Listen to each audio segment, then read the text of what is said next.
y'all doing? It's a Saturday night, and all the cool kids are here on a Saturday night reading visual novels. That's what everybody does. That's what all the cool people do on Saturday nights. Don't worry about it.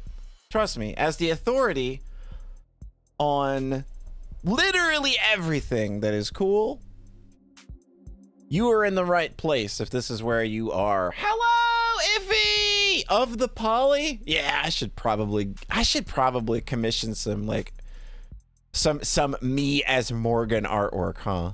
I should probably do that. Think she's a character that kind of fits my vibe. How you doing? How's the 6 coming along? Hope you're feeling a little better, though I know that day after you kind of start getting sick is usually the worst. I think I probably already know. Yeah, it's always like the first day is like, oh God, I'm getting sick, and you're just angry.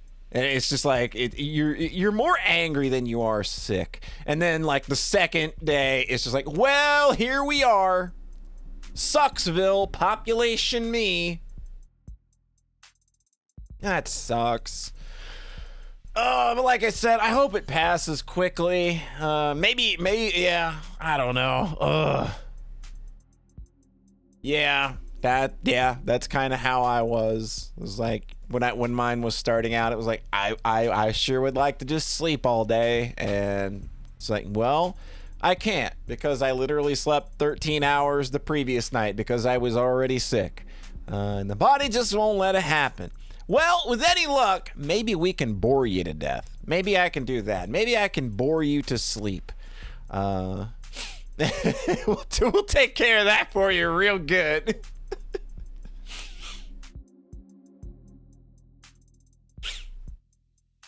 But, all right, so we are here to enjoy more of The Devil, Episode 1. Again, full disclosure, I was provided a key for Episode 1 by the developer, Nth Circle, so thank you very much.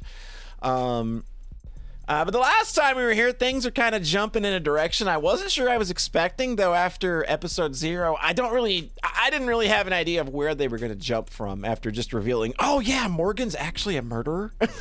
So I didn't know how we were going to jump into that, but we're just actually kind of jumping into, we're jumping into a portion of the story where it's, oh, we're just going to actually do some legal stuff, huh? And we find out that Morgan has some kind of ties to basically the father of modern, like, robotics. How's it going, Alabaster Zed? Been a while. Hope you're doing well. Yeah, we've summoned a devil. Turns out the devil's a lawyer. I don't really think that's like any big surprise to anyone. Yeah, we are neck deep in this story, however. We completed Episode 0 last year. And we did about 3 hours of Episode 1 last night, which that was actually about how long Episode 0 was. So again, this one's a chonky boy that's going to take multiple streams for me to get through. I have no idea. I know that this one supposedly has courtroom segment now. Like the first one didn't. Like it was more of the crime scene investigation and then trying to keep the case from going to trial. But I do know that we have a court. We have an appointment at the court now for 6 p.m., but it's still pretty early in the day storyline-wise where we're at. So I'm going to go ahead and just get jumped right back in. I believe we were waiting for follow-up information from a contact. Precinct 112. Detainment room 1. Keep forgetting that the text reveal speed does not save. And who would you have even called? I don't know. Oh, it's Fran! I don't know. But I still should have gotten my phone call. Instead, I got you. Who are you again? My latest guardian? My new foster parent? Want me to call you mommy? I'm not really the motherly type. Okay, so this is how they met. So this is how Fran...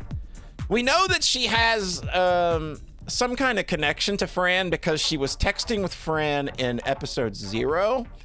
And we know that she's kind of like keeping her out of trouble for some reason. The art style, yeah, it's kind of The World Ends With You, and a little more round. There's some earlier I'm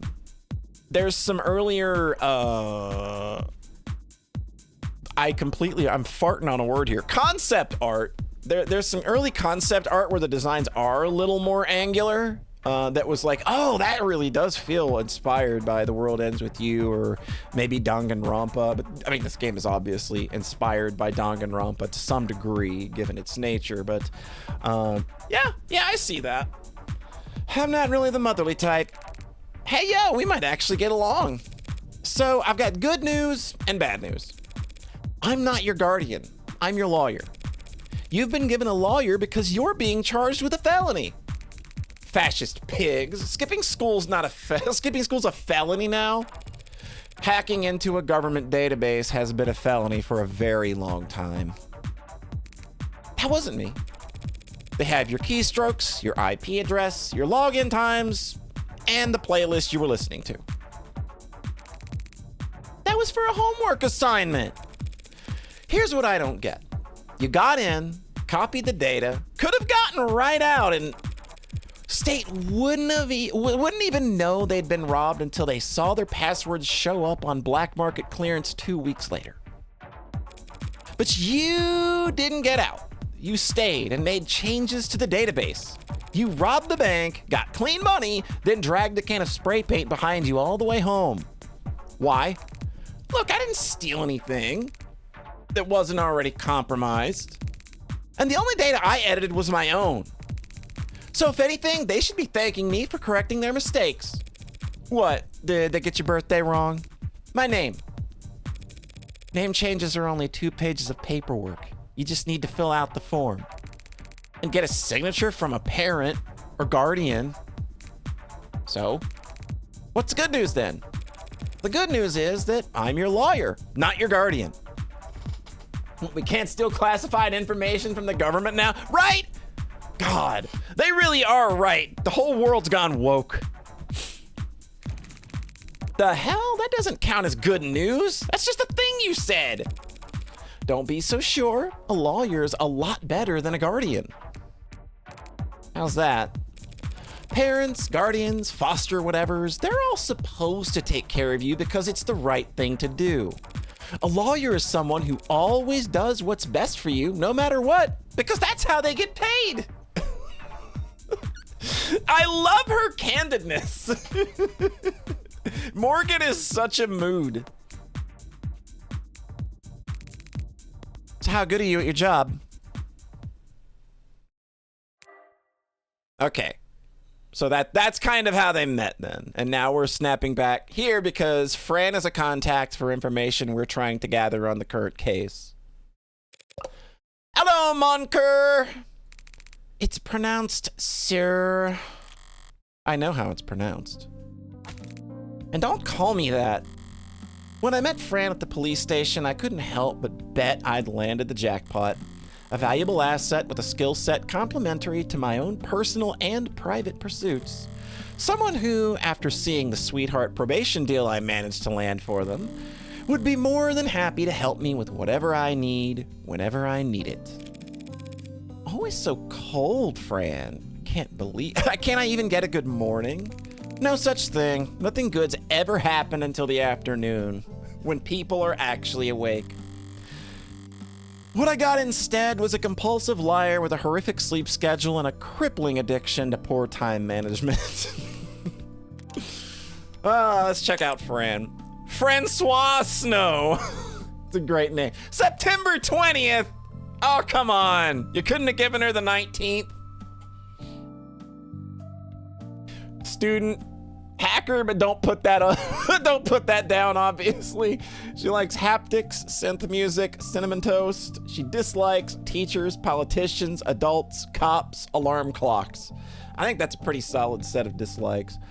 She values rarity, originality, history, and vibes. Favorite subject? None. Worst subjects: literature, social studies, athletics. All of that checks out.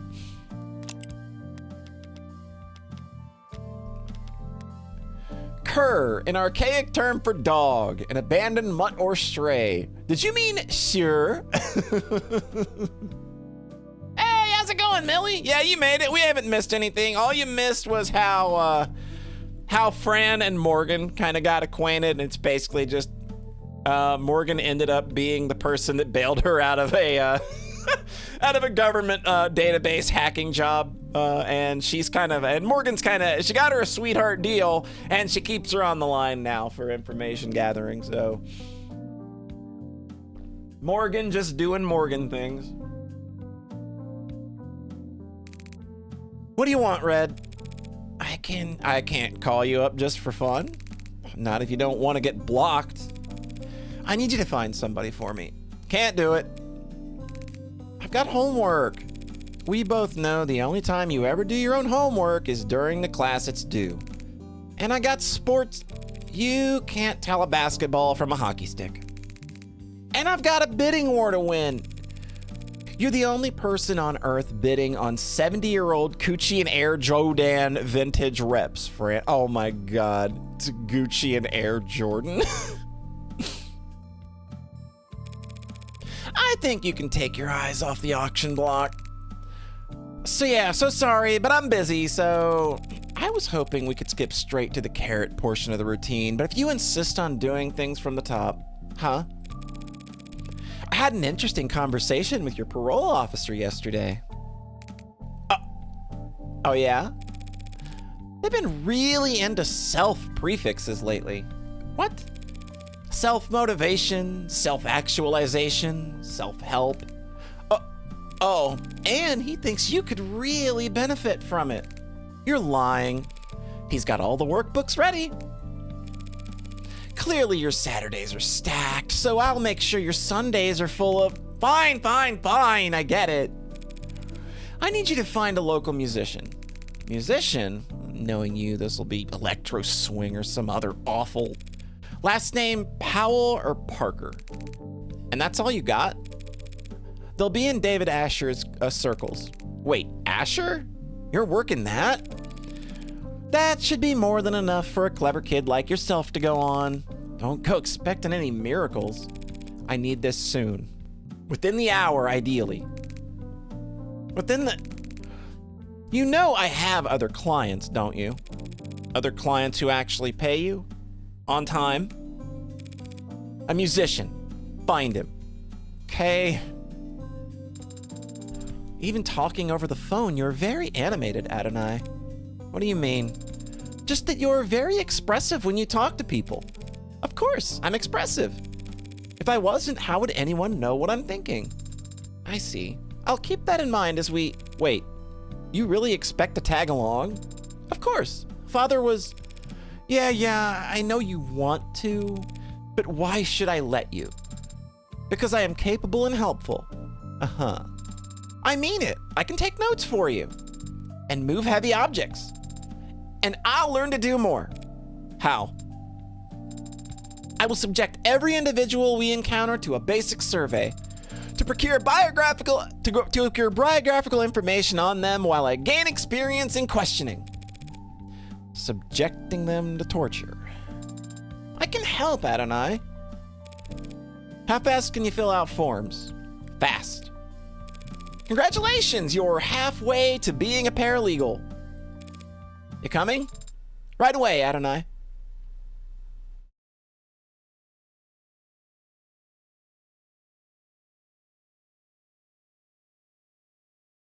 Where are we headed?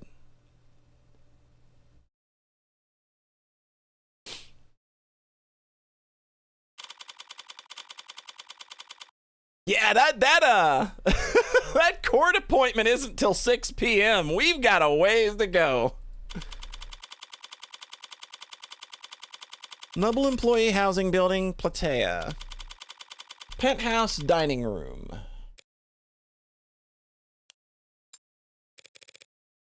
Pretty quiet elevators, huh? Dining room. You could have taken the next one. It's a busy building, Detective. Can't hold up everyone else on our account.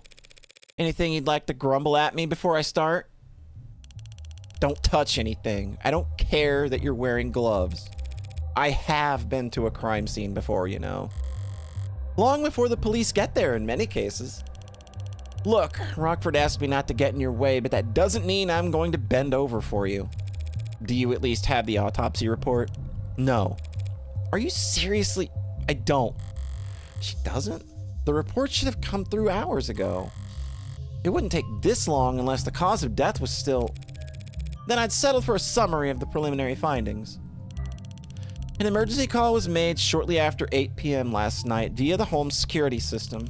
Emergency medical services had a VTOL in the air within the minute. They landed at the penthouse's helipad at 8:08. Dr. Asher was found unconscious with low blood pressure and a weak heartbeat. He wasn't breathing. Okay, so he did not die at home. He did die at the hospital. In-flight auto triage administered artificial CPR while in transit to Gatesfield Memorial. He was declared dead a few minutes after being taken to the emergency wing. I see. And the cause of death is being investigated. Make an educated guess. He stopped breathing, so they gave him oxygen. His heart stopped pumping, so they had the machines take over. His brain activity dropped to 0. And there wasn't anything else they could do. It was poison, wasn't it? What kind? You don't know, do you? They don't know either. Like I said, ma'am, we don't have the autopsy report yet. Why are you certain it was poison, Adonai? Couldn't it have been an accidental overdose? If he had overdosed on a commercial drug, even a pre-med student would have spotted it at the hospital's intake screening. They would have been able to pump his stomach, neutralize his bloodstream, and he would have lived. But he didn't live. So it must have been something deadly, a compound designed solely to kill. A fast-acting, deadly poison that causes respiratory failure. The list can't be that long. Even just through the process of elimination, the medical examiner should have identified it by now, unless you suspect a designer drug, don't you, Detective? Why is it you're only quick on the uptake when it suits you? Nothing else makes sense given what we know and what we don't. But the CDCA decriminalized and cataloged all recreational drugs. Guess you aren't entirely clueless about politics. So whatever Father overdosed on should have been in the hospital's database. You need to update your definition. You're confusing designer drugs with recreational drugs. Okay, we got a couple terms that just keep popping up, so... Wait, first we got a profile. Oh, we got a Sarah profile now, too. I didn't see that. He was born August 29th. He's 160 centimeters tall. She is 199 kilograms. Unemployed. Paralegal? She likes martial arts, carbonation, and collarbones. Ooh. She dislikes static blackouts and elevators. Talents. I'm good at lots of things. Skills. I'm not sure what skills differ from talents. I also like the 180-degree rule. Like movie stuff? Like the way you like have to shoot a scene like on a 180-degree plane and you can't go over that? Is that what she's going for?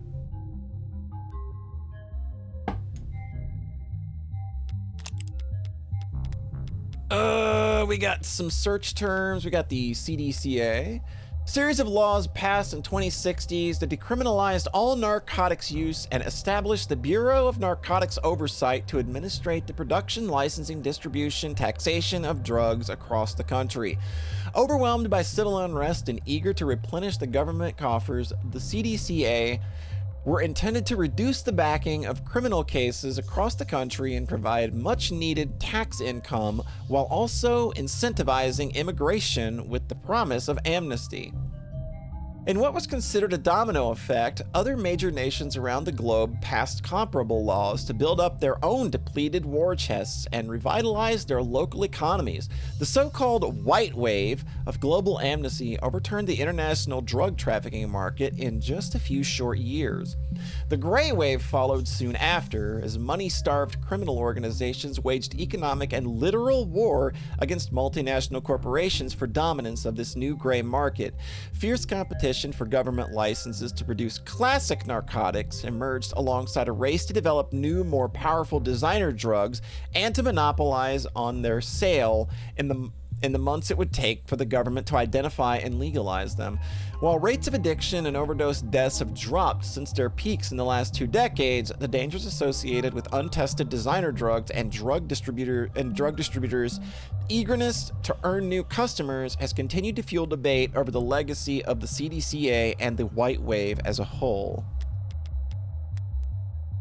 In the literal sense, designer merely denotes any drug that is custom-made as opposed to mass-produced, typically outside of normal pharmaceutical industry standards. The common parlance, however, designer drugs, DDs, deeds, or deads, are illicit narcotics formulated to produce recreational high. While the CDCA and the white wave that followed it legalized and taxed virtually all known narcotics, it did so alongside extensive documentation and study, and those laws could only apply to drugs that already existed. Any drug patented after the white wave must go through an approval process and registration with national and international authorities, a time-consuming process that can take anywhere from 6 months to several years. This time lag creates a window of opportunity wherein organized criminal groups can step in to meet the demand for a narcotic. What has become known as riding the wave is a new normal for the international drug trade, pitting mob chemists against corporate laboratories in a race to develop newer, more powerful, more easily habit-forming drugs and cornering the market on them before legislation catches up to them. User also frequently searched for, is Nerve legal yet? Best New Deads of 2086, Nirvana designed by who?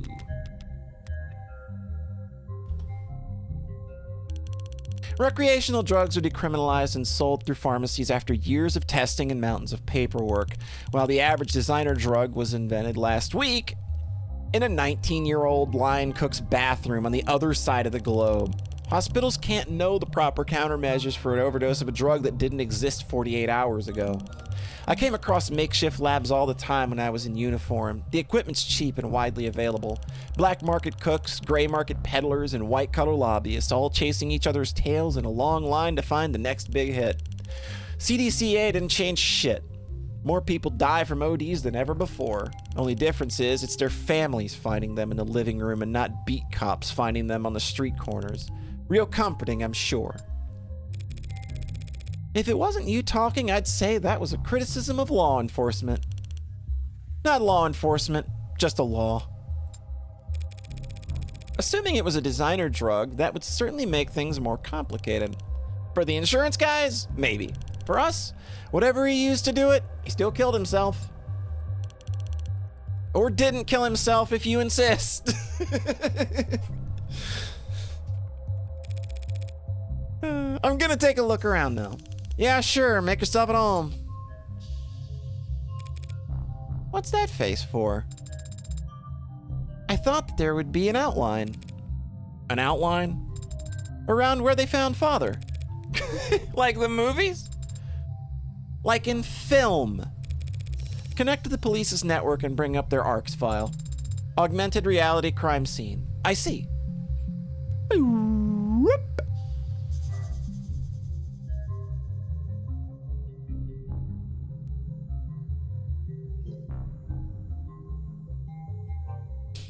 All right. There is an outline. And so this is what, well, he didn't die here. This is what, interesting. And so this is where he died at the hospital. This is just where the medics found him.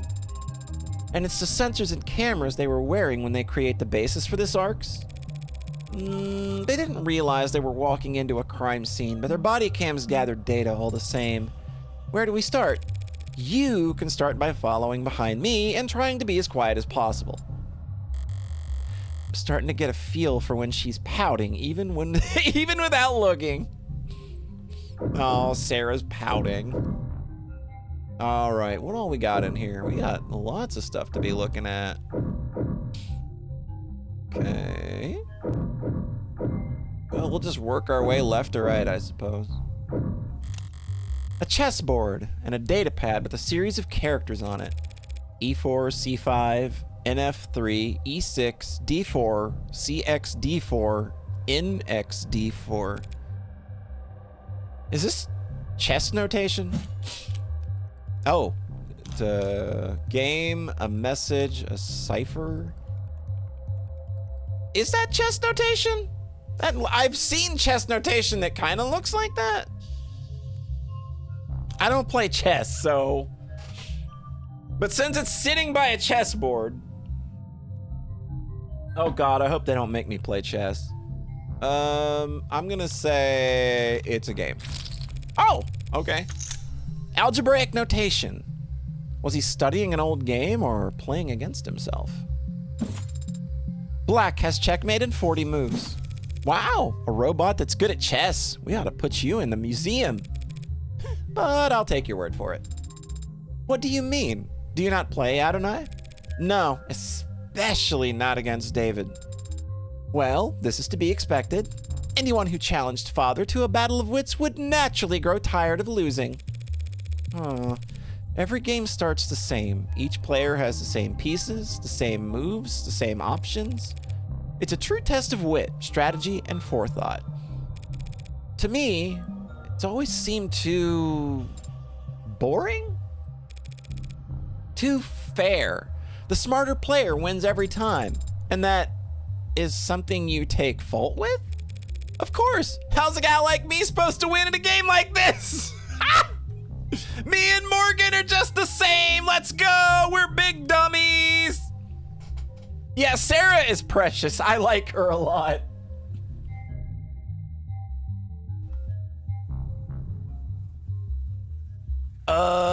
We got... I always admired this view. The buildings gleam with reflections of holograms and sunlight, and their shadows obscure all the rundown, rotting parts of town. Maybe the view's secondary. Maybe all anyone ever wants is to put as much distance between them and the street level as possible. Is it possible that a witness would have seen something through these windows? Not through these windows, no. David installed wide-spectrum auto tint in all of his homes, in all of his cars. I didn't know that. Well, you wouldn't notice unless you were viewing the penthouse from other than... Why did he care so much about his windows? I don't know, guy like is a super genius that works, you know, that literally is kind of like the father of modern robotics. I think the guy's probably got a good reason to be maybe a little bit paranoid, maybe. Not to mention, if he's building an android that is seemingly capable of everything Sarah is capable of, you know, maybe that's another good reason to want to be super duper into privacy. Police androids monitoring the scene. Could almost mistake them for the real thing the way they stand there trying to look important. Like an indoor dog taking his first trip to the park. Pardon? Why are you looking at it like you've never seen an android before? Because I haven't in person. David didn't even let you have a mirror? Brutal.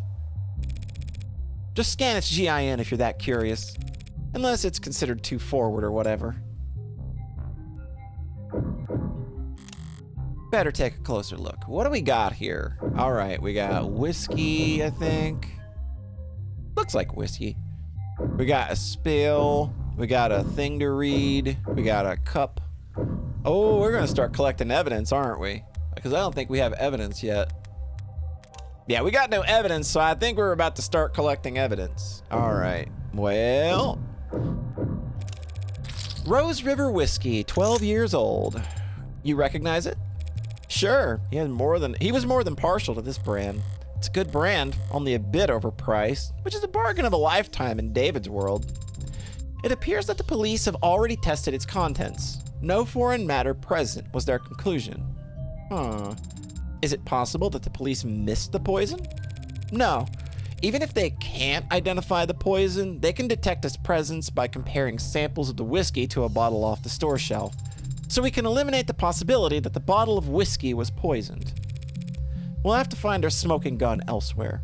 Okay, yeah, I think that just went into the evidence tab. All right, so this is a bottle of Rose River whiskey found in the dining hall. The dining table at the scene of the crime. Forensic analysis shows no foreign elements or toxins known to be a brand favored by the deceased. We got 2 cups, one empty, knocked over, and one mostly empty. These look cheap. This guest yeah, why are they drinking? They're drinking whiskey out of like little Dixie cups? I've seen them before in the basement liquor cabinet. He kept those laying around? I knew he regifted those crystal glasses I got him. Ark says there's nothing foreign in the upright one, so it can't have been poisoned. It does look like a bottle of 4 Roses. Oh, neat. I wouldn't doubt that it's based on a real thing. Results are inconclusive on the other cup, however. Looks bone dry. Must have been nothing but fumes left by the time this was considered a crime scene. Just not enough there for them to test. Inconclusive could mean... Inconclusive means inconclusive. That's all. Cheer up and read me the results of the fingerprinting. Father's prints are on both cups as expected. But there are someone else's on the upright cup, so someone else must have been with him last night. Slow down. All that proves is that someone else touched the cup. It doesn't tell us when they did it. And since we don't know who the prints belong to, Adonai, why don't we know who the prints belong to? Are the prints flagged as unidentified, or... No, there's space for a name, but the field is black. Shit. Am I already that late to the action? Detective Reyes. Yeah? There's a second set of prints on the cups. Is there a form you'd like me to sign? Doesn't matter how nicely you ask. Sometimes people just can't answer. You should know that damn well, Madam Counselor. I was afraid you'd say that. I don't understand, Adonai. What does this mean? It means that whomever these prints belong to has very protective representation. Those prints belong to a witness, and as you've guessed, you're more than welcome to their testimony. But their identity is... The department is being very considerate of the witness's privacy out of respect for their time and appreciation for their cooperation. Fine, forget the name. That easily? Subpoenas are always an option, but I'm short on time. What did the witness have to say for themselves, Detective? To paraphrase, they came to see Dr. Usher last night. The two of them talked, and they had a drink together. Then the doctor got sick, so they activated the emergency system from the panel in the kitchen. The EMTs came and took them both to the hospital. Usher's condition got worse. All of the witness's vitals were normal. The witness had their vitals taken. Then there should be a record of their admission at Gatesfield. And that's it? I'm guessing you didn't just take all of that on good faith. Penumbra's set up in most of the rooms on this floor. Everything the witness told us was corroborated by the building's own surveillance system. So yes, we can guarantee that the witness never put anything into Usher's drink. I'm guessing that I can't have the keys to the penumbra, can I? Not until the witness lawyers are done reviewing it. Lawyers, plural. I don't have time to trade jabs at the law offices of Johnson, Johnson, Johnson & Johnson. Say, how about I give you their business card? The law officers of Kokler, Gustav, Prince & Prince. That was close. No way I'll be getting any client information out of them directly. If all you bloodsuckers want to get together and tear each other apart, text me before you start. I'd like to watch. Yeah, I bet you like to watch. What does that even mean? I don't know, needed a moment to think. So that was it? One chat, one peek at the cams, and you're already eliminated them as a suspect? Look, they were searched. They didn't have any poison, any drugs, not even a stick of gum. Even if they somehow did have poison on them, the camera footage confirms they had no opportunity to use it. They drank from the same bottle as the dead man. As far as the department's concerned, they were nearly the second victim. But they aren't dead, or even ill from the sound of things. So, you think he poisoned his own cup beforehand, then poured for the both of them from the safe bottle? That's what the evidence is telling us.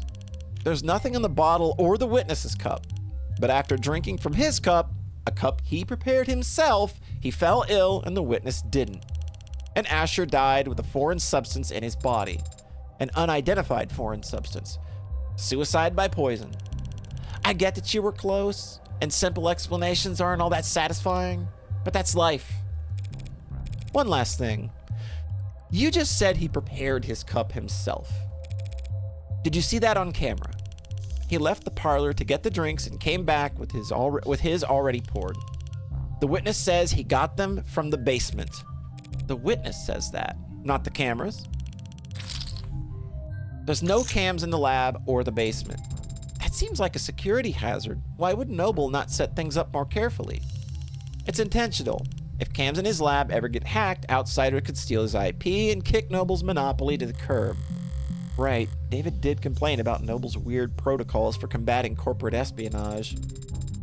At least we can take comfort in knowing that Father wasn't alone when he died. Yeah, that's worth investigating. Alright, I think we just got a shit ton of evidence there. Alright, so David's cup, that's the one that's turned over. The plastic cup that David Asher was drinking before he died. Forensic analysis shows matches for his fingerprints and saliva, but toxicology tests have proven inconclusive. That's a word that it's just, that's like, okay, I think we're probably going to be hinging on that. Too much of the whiskey was drunk and or evaporated. The upright cup is a plastic cup with a small amount of whiskey left in it, found upright on the dining table at the scene of the crime. Saliva and fingerprints match an unknown individual. Contains no traces of foreign elements. All right, the testimony. This is gonna, yeah, we're gonna have to like put this in our brain probably. Statements made by the singular witness to David Asher's suspected poisoning and death corroborated by video evidence. The witness arrived at 7:30 p.m. The witness spoke with David Asher in his parlor before he left to retrieve liquor from his basement at 7:36 p.m. Upon returning at 7:38 p.m., the two of them continued speaking until while they both drank. David Asher felt lethargic and disoriented shortly after 8 p.m. David Asher lost consciousness at 8:03 p.m. EMS were called from the emergency console in the kitchen at 8:04 p.m. David Asher and the witness were taken to Gatesfield Memorial Hospital at 8:08 p.m. All right. And the subpoena.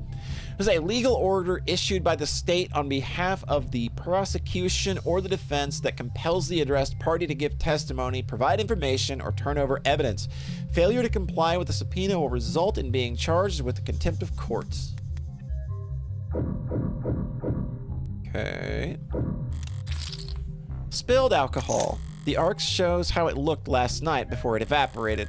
No foreign substances in the puddle. It's clean. So does that mean wherever the spill came from must be clean as well?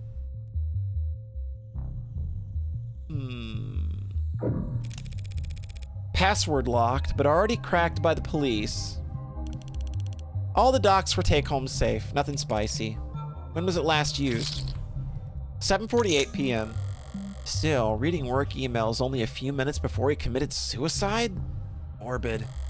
There's a lot of messages marked priority that breadcrumb their way back to an article. Warm android blood saves soldier's life. Wait, we heard about this. Okay. In a stunning and heroic episode, one of our nation's brave soldiers had their life saved by a noble android, and in a way that no other competitor's product could.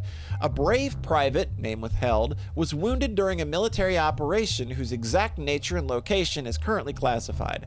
Bleeding badly and far from the nearest triage station, he was carried to the safety of his fellow freedom fighter, an Animate 16 Enforcer, one of the few warm androids being currently tested out by the armed forces. But the android didn't just sit there and wait for the evac. It opened up its own arteries and pumped life-saving UD, universal donor, synthetic plasma into the young man's veins, stabilizing him long enough for him to reach a military hospital. I have no doubt he'd be dead if there was any other android fighting alongside him, said one commanding officer who asked not to be named. I always thought Noble was only good at making ads that look good. Now I know they've got something inside them that no one else can compete with. Oh, this feels This feels this feels propaganda-ish to me. Or it's being spun that way. The language they're using just kind of strikes me as The story brings a well-deserved shot in the arm to Noble's stock prices and market share. With this one heroic moment, Noble's warm androids have proven themselves to be worth their price tag. And then some, and people of the capital are paying attention. It's certainly an interesting idea, Senator Mathing said when asked about committing to a military contract. When asked about committing to a military contract to provide armed forces with warm models, the story's got people talking. If we just ignored our constituents' feelings on this matter, we'd be neglecting our duty as politicians, and I know none of our peers would ever try to put a price on the life of any of our soldiers. While additional details about the incident have remained closely guarded, the net is already ablaze with talk of, "Oh damn, you're not logged into this device. Why don't you pop your user details down below and enable Chrome so you can get the user experience you deserve." Okay. This is that article that's been going around, but why would Noble have it marked as priority? Starling said they weren't in any rush to pat each other on the back over it, even though they'd won themselves a real prize. The military contract. They now have the excuse they need to pressure the military into a contract for warm androids. Can't dismiss the expensive upgrade as unnecessary now that it's saved a soldier's life, and that this could have been entirely staged.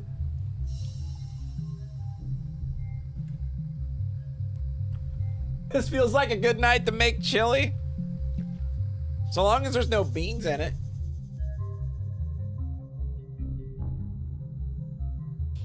I've been looking for like a good no bean chili as of late. We'll see if I ever find one. How's it going, Poncho? Hope you're doing well.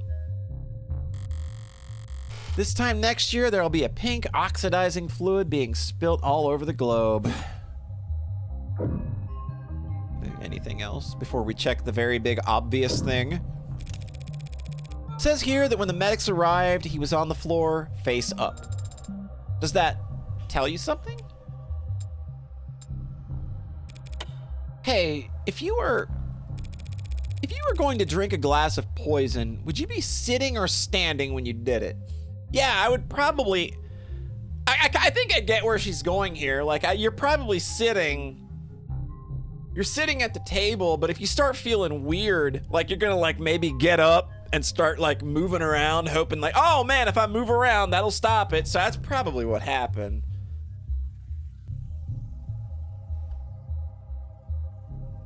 One day I'll work on a good bowl of Texas Red that never has beans in it. Sounds good to me. I find that very difficult to speculate on that hypothetical scenario. The seed by his body is pulled out. If he was seated when he lost consciousness, I would expect to find him slumped over at the table. But he wasn't found slumped over. No, he wasn't. And if he had been standing when he lost consciousness, I would think he would have fallen forward or at least collapsed less neatly. So what can you conclude from that, Adonai? Only that I'm missing something.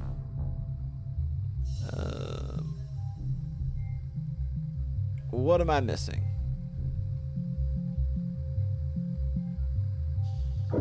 Oh.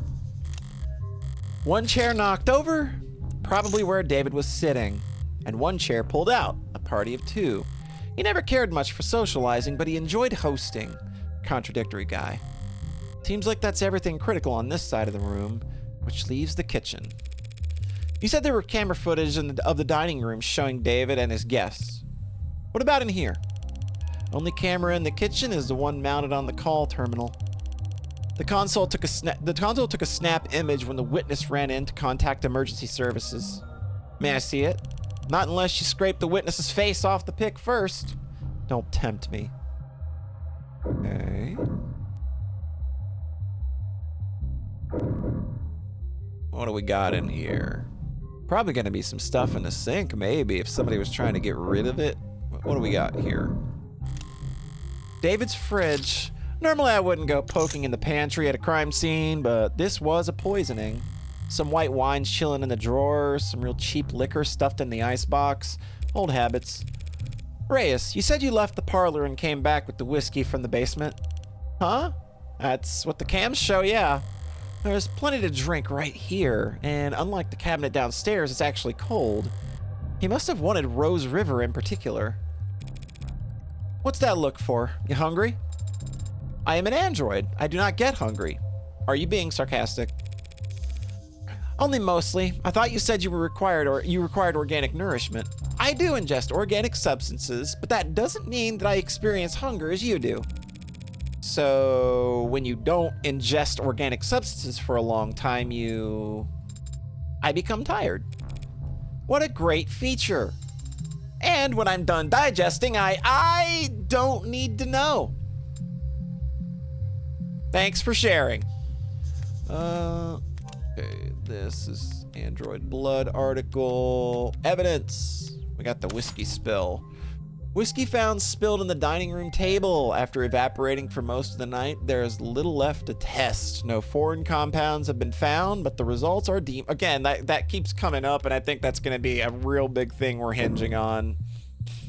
Because we're just trying to prove that the guy didn't kill himself, and inconclusive is really going to... I think that's really going to be what we're hinging on. This is where the emergency call was made. What time did the call go out? 8:04 p.m. Before you ask, the witness left the parlor at 8:03 p.m. Not enough time for them to alter the scene. I wasn't going to ask that. When did the medics arrive? 8:08 p.m., remember? Hell of a response time for a penthouse. Private EMS came by air. Yeah, they landed on a VTOL pad you saw outside. Took him to Gatesfield. The very best if you can afford it. Looking around here, it seems like he could afford it. He got his insurance through his employer, just like most people. Caduceus's executive plan 4 isn't like that most people count. Ooh, okay, we've got an insurance plan, so that's gonna come. Ooh. David Asher's health insurance policy with Caduceus, or Caduceus? I could never say that word right. Paid for through Noble Electronics. Includes private EMS services on standby. Caduceus only offers 3 levels of employer-provided plans that outrank it. Okay. So it's like the 4th best plan. He had an executive level? Not like most people at all. Messy workspaces, but pristine kitchen. David was a good cook, but only for others. Unless he had a guest, he'd happily eat instant ramen and protein bars for all 3 meals, or 2, or 1. No signs of food prep to be found, not so much as a cheese board. So whoever this guest was, they must have shown up unannounced. 3 unwashed dishes and a single glass. Reyes, these dishes haven't been scanned for prints yet. And I just assumed you might want to do your job. Yeah, there are prints. They match the victim. But there's also... Huh. Oh, yeah, she's doing her eye thing, yeah! She has a very cool eyeball. I wish my eye was that cool.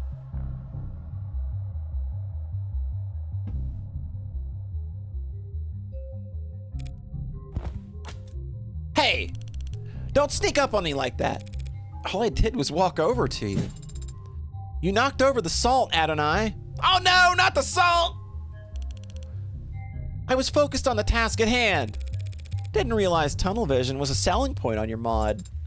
Adonai, the salt! As I was saying, the witness's prints are on that glass. That glass in the sink? They were drinking from cups in the parlor. Did you see a glass on camera? No. So when did they touch this glass? Can it be in evidence as this glass? Okay. A glass of water found in the sink of David Asher's kitchen bears the DNA and fingerprints of the unknown witness. No trace of any poison. Huh.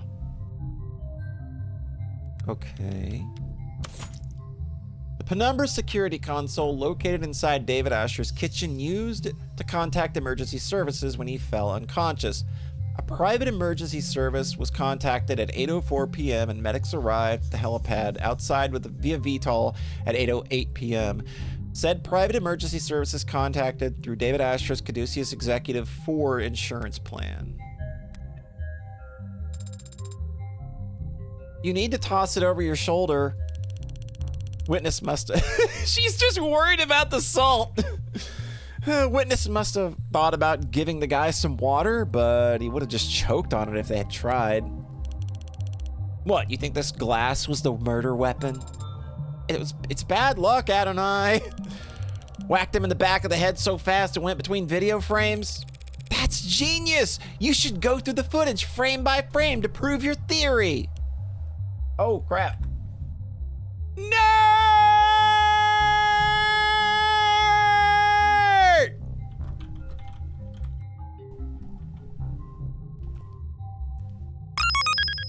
How's it going, nerd? Hope you're doing well. Wow, it's been a while. I haven't seen you in a while, but then again, I haven't streamed in a while. I saw that you bought 1,000 times resist, though. That's a good call.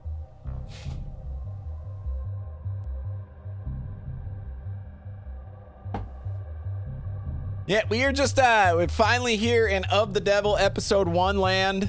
Been waiting for this for a year. It's been pretty good so far.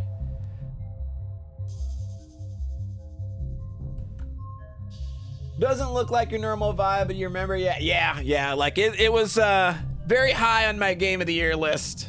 As you can see, Detective Reyes is having a lot of fun over here. Busy being a maid. I mean, there are worse things to be. Like, I'd be a maid. I'd do that. I got no problem with maids at all. Like, let's go. I'd be a maid all day. Mature. It's bad luck. She's just really hung up on us knocking over the salt.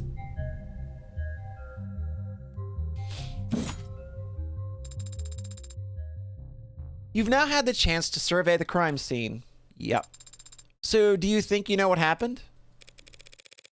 Detective, is his body still at the hospital morgue? Yeah, he's at Gatesfield. Along with 100 noble Megs who've all called dibs. Well, then I'll just have to cut in line. Sarah, get me a ride to Gatesfield Memorial. What? You can do that, can't you? I can. But I need your payment information to get started. Yeah? Okay. Understood. On my way down. Got it? Sync complete. Set pickup for 10 minutes should be plenty. The crowd down there seems to have gotten quite large. 10 minutes to reach the pickup spot may be an ambitious target, Adonai. How bad can it be?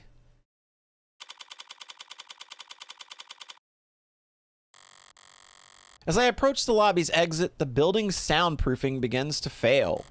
The crowd has gotten bigger, but there's something else happening out there.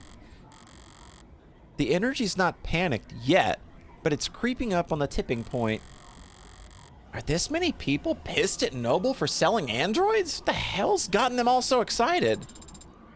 Adonai, what does that symbol mean? And this rabble? Probably something vulgar. Which one? The heart with a Wait, what?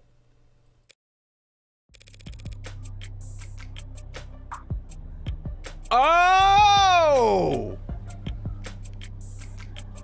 Did Heartbreak Killer kind of just keep being a thing? Because I'm assuming this is for the Heartbreak Killer, obviously, and we know who the Heartbreak Killer is at this point. I don't know. It's probably nothing. Based on net associations, it appears to be a symbol for the Heartbreak Killer. That doesn't make any goddamn sense. Why would that freak have a symbol or a following or whatever these people are? And why the hell would they be outside David Asher's apartment? 'Cause Noble's trying to cover up the truth. They are? Those Megs in there are scrambling to shred every document they can. We need to stick together, form a perimeter, and try to catch them when they go to dump the scraps. Sarah, what are you hoping to find? Proof that Asher was killed for trying to blow the whistle. Blow the whistle? On Heartbreak? Noble doesn't want the world to know that the A16 is sentient and homicidal. You think that Heartbreak is an android? You think whoever did all that was human? Noble's advanced prototype went amok and started killing random people? Don't be a lamb. It only looks random. There's a clear pattern as long as you're smart enough to see past the bullshit. Oh, okay. And how does one see past the bullshit? Sarah, language! Stop engaging. Smart kid, she gets it. She's asking the right questions. Yo, Kid Kraken, how's it going? Hope you're doing well. You've caught us neck deep in the middle of a very complex story, but I'm happy you stopped by. We are playing Of the Devil.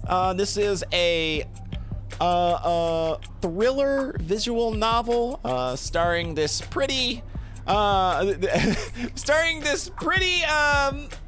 very personable red-haired lady on the left, who is a very pleasant person who's done nothing wrong ever. But she's a lawyer, so it's all good. We're on the right side of the law, very clearly. But you can play episode 0 for free if you want.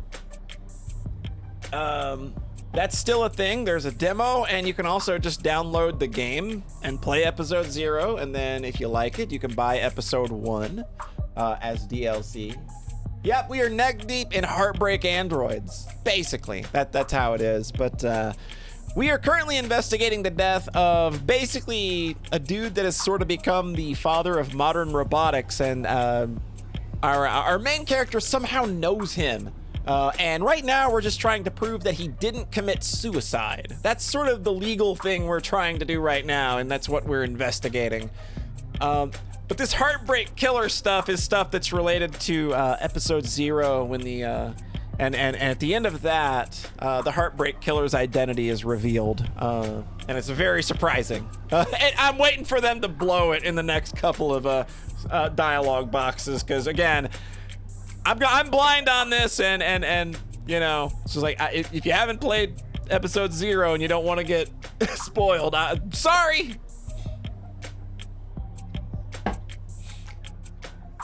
Smart kid, she gets it, asking the right questions. What the hell are you talking about? No way those victims weren't related. It's gotta be deniable ops. They must have all been in DD together before getting their records bleached. Then, as soon as they've outlived their usefulness? What are you, nuts? Everyone knows the first 6 HK got were the 6 prototypes that came before him. Warm androids so perfect no one could tell the diff. A bullet to the heart's the only way you could kill those over-engineered freaks. Everyone's got a goddamn opinion. I see. Stop seeing, start moving. These people are insane. Why don't you eat some more popcorn, slop asshole? You think you can be the cyberpunk without ever thinking for yourself? You think it's coincidence that victim number 6 was working at Harco Core? They're putting something in the food. Those people. Heartbreak. This is a goddamn embarrassment. The hell am I paying taxes if the state can't shut this shit down? What about you, Adonai? What do you think about this Heartbreak figure? They're just a murderer. Should be caught and sentenced like any other murderer. But they must have some reason for doing such terrible things. Aren't you curious? Why? Are some reasons for committing murder better than others? They might have experienced trauma or abuse. They might have. Millions of people experience trauma and abuse every day. Millions. And yet there's only one heartbreak. So you think they were just born that way? That's my guess. That's unsatisfying. Sad. I don't see why it would be. If Heartbreak was born like that, then they never had a chance to be anything else. If Heartbreak was born like that, then none of us normal people would ever have to worry about turning out like them.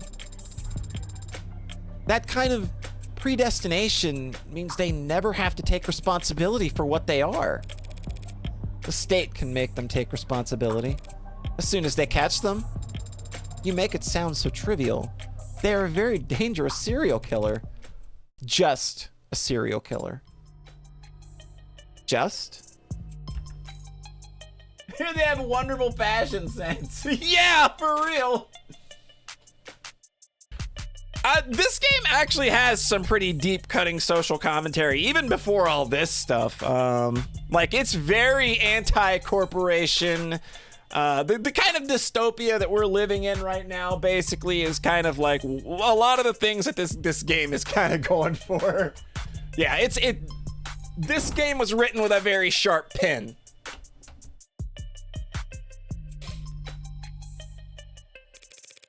If HK shot someone every day, it would take them 1,132 years and about 11 months in order to have killed 413,789 people. You did that in your head? I'm good at mental math. You counted the leap years. But what is the significance of that number? Deaths within 18 months of the Blakeford industrial disaster. Times that number by 2 for the injuries, tack on another 183% for birth defects. 413,000 dead, and there wasn't anything evil about it. Just human error, some shoddy welding, and time. So you think that heartbreak is nothing by comparison? Perhaps this is the problem then. If they're nothing, if they represent nothing, then they can stand for whatever the crowd wants them to. Please make way! Officials are coming through. Please disperse. Keep walking, pigs. Fascists! Noble owns the cops! Only the cops they build in their factories. Very funny. Why are we tolerating this shit? You want me to wade into the crowd with a nightstick? Prove them wrong? You know what I mean. We're the only people in this city trying to do some goddamn good, and they're all just... That's just a part of our job, detective. No offense, man, but wearing a police badge earns you a little more hate than... Do they give prosecutors badges? Have an ID for the parking garage, does that count? Depends. Do you ever hesitate to wear yours in the open? Ooh, I love what we're doing here. Look, this is awesome. There's a lot of stuff in this game that's just happening already. Yeah. The moral relativism of yours seems like a strange philosophy for someone in your profession, Adonai. Breaking out the thesaurus on me? I'm only being realistic and humble. I'm just one woman, Sarah. Whatever I do, right or wrong, is less than a % rounding error in the grand scheme of things. Do you tell that to your clients? No, but they come to appreciate it when I win. I don't mean cops in particular. The same deal applies to anyone who works for the state. The terms are stark, but the ink dried a long time ago, and we all agreed to them. I don't recall voting for it. Well, not voting is how these things come to pass, so we traded freedom for safety, individual rights for collective power. The state won, the citizens lost. Very least we can do is take their criticisms head on. Look, I don't have a problem with the responsibilities of authority, only with authority being challenged. But they treat us like we're the bad guys. Well, sometimes we are. Sometimes the law is wrong. So if any given individual is too small to ever affect change, so if the public's gonna hate us no matter what we do, and if corporations and governments will trample over people the same regardless of their character, and if we can't even be sure what we're doing is the right thing, what do you do, Adonai? What the hell do we do? I think it's pretty simple. It's not as complicated as you'd think. In times like these, in a world like this, the only logical way to live is, the only moral way to act is, do whatever it takes to win. Holy shit, dude! Woo! That's some real good writing, man. Woo! Oh! Oh, they cooked there so good! Woo! Oh my God! That was sick, dude! I wonder how long it took them to pull that off, because this is obviously a game that doesn't use voice acting or anything, and I think that you would have to emphasize that like they put in the work to make this pop visually enough to make that moment land. Oh shit, that's so good. Oh! Visual novels are awesome, dude. If I'm insignificant in the grand scheme of things, I can do my worst and no one will notice. If power is inherently evil, holding back won't save your soul. Just fight with both barrels and trust the opposition to do the same. Winner takes all. Ugh! Logic from the serial killer and moral from the cop. It's so disturbing. It's so good. Oh, man. Oh, this game is just popping, dude.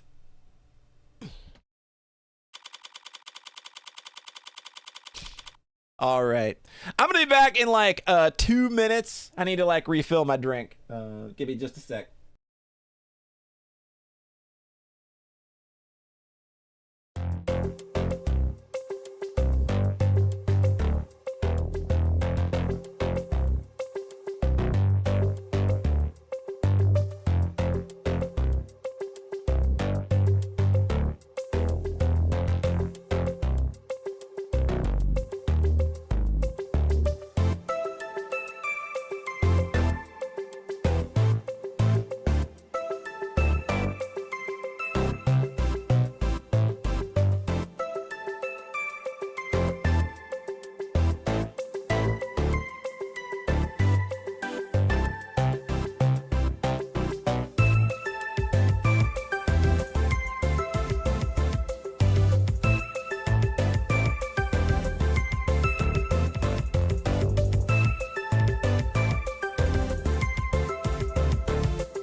Hi, I'm back. Did you miss me? All right, we're gonna get back into things. Man, though, what a great little segment that was. That, just so, man, that popped off so good. All right. Thank you. You're a lifesaver. And the next time that Bridezilla texts you, just turn your phone off. Chatty guy. Must have been due for a break. When he tried and failed to find the witness's medical record, his datapad had some name blacked out. But I did see that they have a Caduceus Executive 3, more expensive than David's, which means they most likely... Yeah, okay, so the person whose fingerprints were found has a better insurance plan than David. So... how did you do that? You need to hold the button to get the doors to close faster. Mashing does nothing. That is not what I meant. There were many others who arrived before us. How did you get us down here so quickly? Well, I didn't do anything. It was the nurse who escorted us. Yes, but you managed to get a stranger like him to help you with so few words, so little information. I don't think you even gave him your name. Haven't you heard of the golden rule? Of course I have. Treat others how you would want to be treated. Wrong. Treat others how they would want to be treated. He wanted someone that he could vent to. He wanted someone to pay attention to him, and he wanted to feel appreciated. which means he'd be eager to help given the chance. Even just reading someone's mood is quite difficult. How can you know how another person wants to be treated? There are no mind readers. No one can even know anything about what anyone's thinking. Maybe not even themselves. Doesn't matter if they're your parent, your twin, your lover, it'll always be a gamble. That is not a very comforting sentiment. Well, I think it's fun. Okay, because you're good at it. How did you get so good at it? Same as everything. Observation and practice. You must have been observing and practicing for a very long time then. Okay, I know we got a couple of terms here. Oh God, we got terms. All right. All right, it's Wikipedia time, everybody. So what is the Blakeford disaster? Congestion ahead. We're currently limiting traffic related to this particular search due to a large number of edits coming in from net addresses outside your country's borders. We're proud to fight alongside variable user country in combating disinformation by foreign actors like those in variable user adversary. So you can read more about how and why this collaboration works here. Okay. So we're not going to find out about the Blakeford disaster, but we know it was very bad. All right, cyberpunk, originally a term coined for short science fiction story and later having grown to a genre all its own, cyberpunk or cyberpunk historically has referred to a counterculture centered around the themes of underdogs resisting powerful corporate or government forces through digital guerrilla warfare. While the genre has persisted to modern times and evolved in numerous ways, over the last 2 decades, it's taken on new meaning as a kind of mythologized way of being, for the adolescent and disaffected to aspire to a code of conduct that emphasizes anti-authoritarianism, community organizing, corporate disengagement, and socioeconomic consciousness. The so-called singular cyberpunk has become the 21st century man without a name, a wanderer with their own rule of law. Cultural critic Simon Essentia summarized the appeal as thus: there's no such thing as a 21st century hero. Is it any wonder that most vulnerable among us turn to the past for guidance? Users also frequently searched for, get ready with me, cyberpunk. The 99 Man explained, are co-ops illegal? Deniable ops. Deniable is a fictional classification for clandestine state actions that need not be taken responsibility for because plausible deniability and military disinformation efforts create enough confusion that every party involved, even the victims, can spin the outcome to suit their own needs. No such designation exists. Deniable ops are a common recurring concept in online conspiracy theories, often used to wave away questions about why supposedly explosive events are never reported on through the media or addressed by world governments. It is also commonly claimed that deniable ops make ample use of private military contractors in order to further distance themselves from the political ramifications of their military actions. Conspiracy theories are no laughing matter. If you are worried that someone you know might be being indoctrinated or spreading misinformation themselves, you can report them to the state at our non-confidential portal here. Of course! Salt shaker. A salt shaker that was accidentally knocked over during the investigation. The whole cap fell off and spilled salt across the kitchen counter. An omen of bad luck, according to some. Yeah, Sarah was yelling at us about this, and now it's evidence? Huh. It was never really directly mentioned. Can we get it? Can we get it? Hey, Reyes, can we get this tested? I don't think Reyes is going to do us any favors, though. So we proceed down the hall, bear left, and look for the 4th door. I'm going to open the one that says morgue on it. Oh, hello. Hi. Who are you? I think I want to be your friend, though. I want to be her friend. I like her a lot. Holy crap. Man! Again, Bug just cooking on designs here. These are so good. Oh, hey! Come on in. Don't stand out there in the... Well, cold wouldn't be accurate. Sorry about the chilling here, but I run a little hot. You definitely do, ma'am. And you can see my roommates never complain. Yumi Sato, medical examiner. Hello, Miss Yumi. I would like to speak with you. 173 centimeters. No weight, of course. Occupation, medical engineer. She likes accessories, reality TV, and palm reading. She dislikes social media. All right, she's already got a few points. She dislikes social media, dress codes, and ebooks.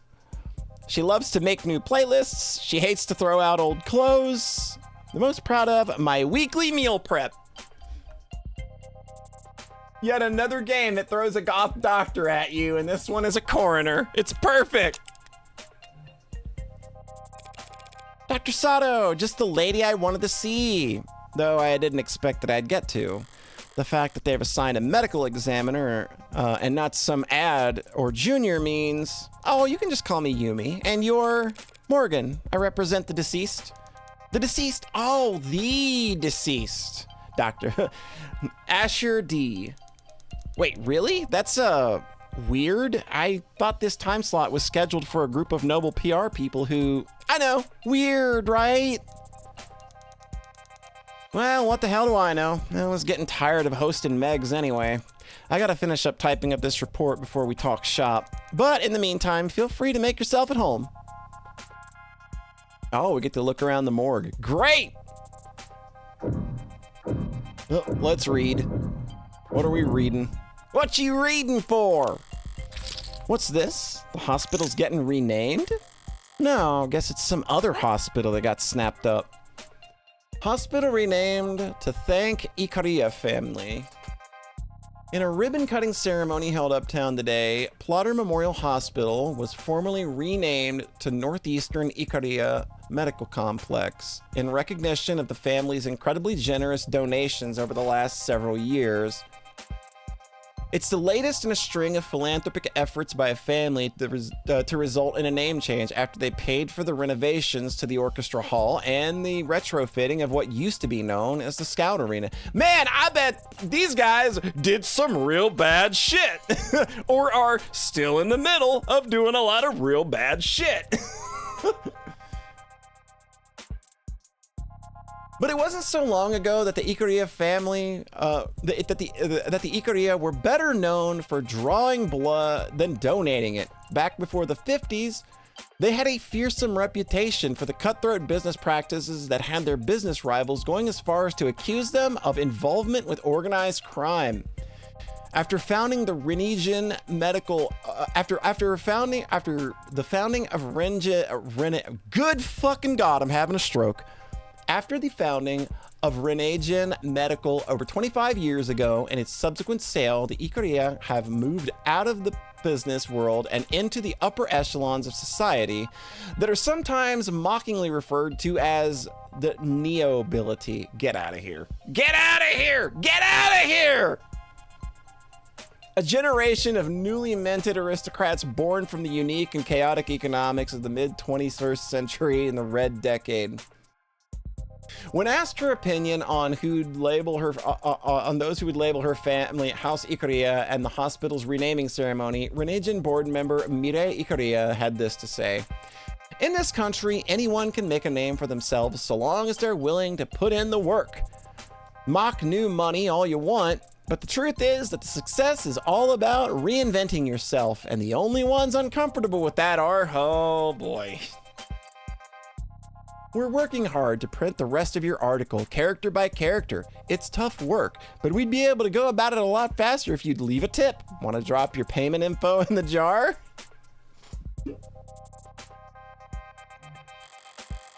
The Ikaria, I guess they weren't always in the same line of work. Now they're plastering their name wherever they get themselves a new image. Yeah, that's easy.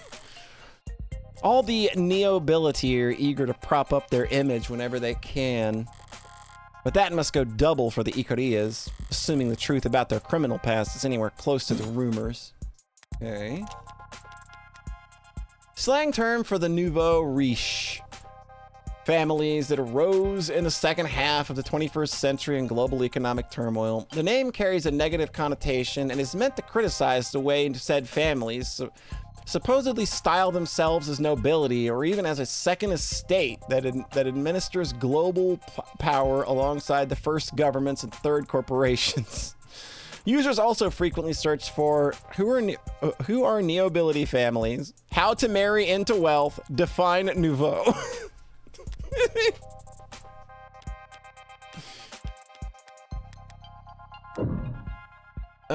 What else are we looking for? A lot of screens. There's got to be diminishing returns on productivity. What's a little laundered political goodwill among ruthless business dynasties, right? Why do you have so many monitors, ma'am? You can't just ask someone that. Good question. Every quarter when they do inventory and budgeting, they ask me if I need anything, and I never do, so I submit a blank form. But I guess a while back there was a +1 in a spreadsheet somewhere and no one's ever corrected it. And so, boom, I get 4 new monitors every year. That's pretty handy. Do you run out of things to use them for? Sometimes, but this year I've started running 2 dramas at once when I'm doing rote work, which helps. She's like a second, third, fourth, and fifth monitor entertainment kind of gal. Watching 2 television shows at the same time helps you do rote work. Helps me use up the screens. I see. What else? Are these all dead bodies? One would hope so. I only meant that I'm surprised to see them stored here. My issue is that I have a bunch of guitars hanging off the wall and I want the most nicer area. Yeah, and I like nowhere else to hang the fuckers. Yeah, I can see that. It suggests a backlog, which suggests a higher murder rate than the public data would lead one to expect. Do you only examine bodies for the police, doctor? Oh, I wish. Nah, most of my job involves confirming COD on natural deaths for insurance adjustments. Insurers want to blame the mod for failing. Mod makers want to blame the stiff for not exercising enough. Family says the company insurance plan would pay for mods, but not the gym membership. Yeah, the whole wall there is suspected defective liver mods, suspected leaking internal bio batteries, suspected CCIC. CCIC? Climate change induced complication. Oh boy. You can prove that climate change contributed to an otherwise natural death? Very, very rarely. If it can be proved, what does that mean for the family of the deceased? Plus or minus 14% on the life insurance payout? I mean, it's most of what I do, and I don't dislike my job. It's just so much of what I do just boils down to telling a bunch of cheapskates how to split a dead man's bill. It's enough to make homicide feel like a breath of fresh air. She's finishing up over there? Right. Okay, so what's up? Thanks for your time, Dr. Sato. My first question would be, what was the cause of death? Oh, wow. Hi there. Cute android. I didn't even realize it was really cute. The skin that's remarkable. Even just looking close, you can tell they really are warm. Still not quite human body temperature, but they've come a long way. The early gens all looked flushed, felt like they were always running a fever, and they ran like it too. Even 2 years ago, the average warm android only lasted... Sorry, but the circumstances surrounding this particular case call for expediency. Right. So what can I tell you? Jump right into it. So how'd he die? I want the talk screen. The police mentioned a talk screen. Yeah, that's the thing. They ran a talk screen when he first arrived, typical diagnostic intake procedure. Based on the emergency call, they figured he must have overdosed on something, but the talk screen gave them nothing. After he died, we performed the broadest screenings possible. Nothing. So, were you forced to conclude that this was a natural death? I didn't give up that easy. I took blood samples and compared the makeup with what was on record in his previous medical history, and I managed to isolate a single non-naturally occurring chemical compound that wasn't there before. Hello? What was it? Some exotic toxin from a different hemisphere? I wish. I ran it through every available database we have access to, and even a few I only sort of have access to through some friends. Not only does it not match any known poison, it doesn't match the chemical makeup of any registered compound. So a designer drug, huh? That seems to be the best explanation. What the hell did you do, David? You said it didn't match any registered compound. What about compounds that aren't registered? Those friends of yours, private sector folks? Yeah, in pharmaceuticals. If one of them patented a new compound, a new drug, what would keep its formula from going on record? In the private sector, intellectual privacy is the norm, so you're expected to protect your research aggressively. Patent first, find a use later. Yeah, a patent would have to at least describe your compound in brief, but depending on what country you file in, I've heard it may be considered prudent to keep the actual chemical makeup off the record. Smart, using international IP law as your own personal minefield. How so? Whenever you're ahead, patent as much as you can, as fast as you can, but bury the formula so no one knows where it's safe to walk. Anybody small and ambitious comes along, finds a new drug they're excited about, you flip up your card, let them know you came up with the idea years ago, and that you'll give them death by 1,000 court dates if they so much as blink. Wouldn't work on anyone your size or bigger. They could punch back, but for the rest of the field, wow, you corporate lawyers are scary. I'm not a corporate lawyer. So you came up with that strategy just now? So it's possible that this poison is actually a known substance, something that the hospital could have easily identified if it wasn't considered a trade secret. Yes, unfortunately, that is a possibility. Still, just because a drug is new, that doesn't mean it's original. Does the effect that this compound had remind you of any other drug? Maybe one that's prescription only, or a controlled substance, one you might know by another name, but with a patented structure? Sorry, sweetheart, it's a general depressant. There are a lot of drugs that have that effect on the body, and they come in all shapes and sizes from all kinds of places. If the effect was unremarkable, what about its strength? Could you estimate how much of this stuff he had in his body all told? Not precisely, no. Not without detailed knowledge on its half-life, but I'd guess it must have been about 20 milligrams. Is 20 milligrams a lot? Not for a medicine, so this wasn't an overdose of something relatively harmless then. No, if 20 mil was enough to crash his entire nervous system, yeah, it's pretty bad. Did we have... Yeah, we got another piece of evidence, the tox screen. A test performed on David Asher when he arrived at Gatesfield Memorial Hospital to determine what, if any, illicit substances were in his body. Alcohol was the only item positively identified at the time. Were you able to determine the cause of death? Well, the cause of death, sure. We got that much figured out at least. Why doesn't that sound particularly reassuring? Dr. Asher died of respiratory failure. Not enough oxygen in the blood, not enough blood going to the brain. Root cause being widespread depression of the central nervous system. What would the symptoms be? What would it have looked like? Lightheadedness, followed by dizziness, then headaches, slurred speech, exhaustion, loss of consciousness, and finally respiratory arrest. Report shows that the EMTs tried intubation, then resuscitation through electrical stimulation repeatedly. By the time he got to the emergency room, they were desperate enough to attempt direct artificial blood oxygenation, but it was too late. And you're certain of all this? Oh, well, most of it, sweetie. Most of it? Yeah, it's turned into quite the puzzle, and I'm used to having some pieces to start with.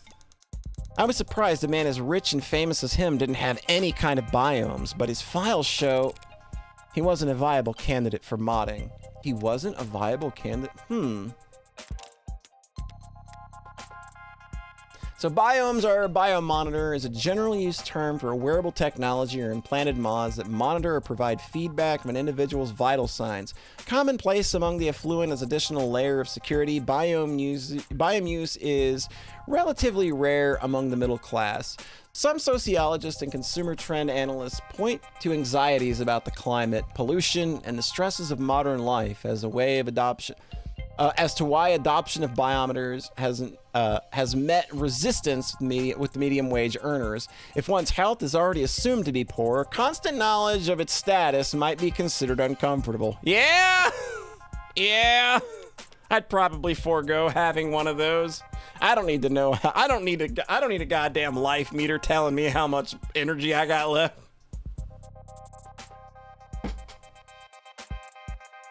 Biomonitors are also frequently employed by incarceration, probation, and workplace health initiative programs. Yeah, that's right. Without the kind of first-hand tech, we don't have nearly as much data as we'd like. But he was extensively monitored from the moment the EMTs arrived. We're very certain about our conclusion. Did you find anything else unusual about his body in the examination? Cuts or bruises? No injection sites? Nothing in any cavities? Nothing at all, huh? Thank you, Yumi. Of course. So, you ready to view the body? We could skip it if you want. I know most people get squeamish around corpses. Yeah, that shouldn't be a problem. Okay then, let's get started.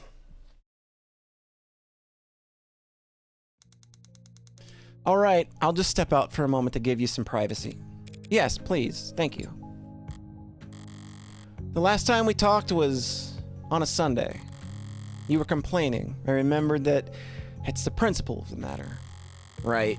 You had ordered this cheap piece of shit sculpture or something by mistake, and it came damaged, and you wanted to send it back for a refund. I gently reminded you how, with your salary, it was literally not worth your time. And I kindly offered to throw it out for you since you're having so much trouble letting go. You're only offering because you want to see how loud it sounds shattering at the bottom of my trash can. I denied it, even though you were right, and it was obvious. I should have let you have that one. I thought that he would look different. But he looks exactly the same as I remember. His skin is pale, and he's very still, but his face is the same. His hair, his hands. You were expecting something more drastic? The last time I saw him, he was alive. He smiled, and he told me he would see me soon. Now he is dead.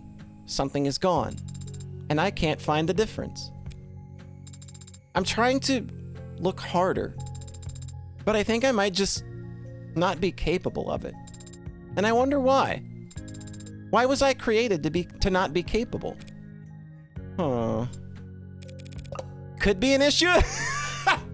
You dumb robot, you can't understand people. It's just a skill issue.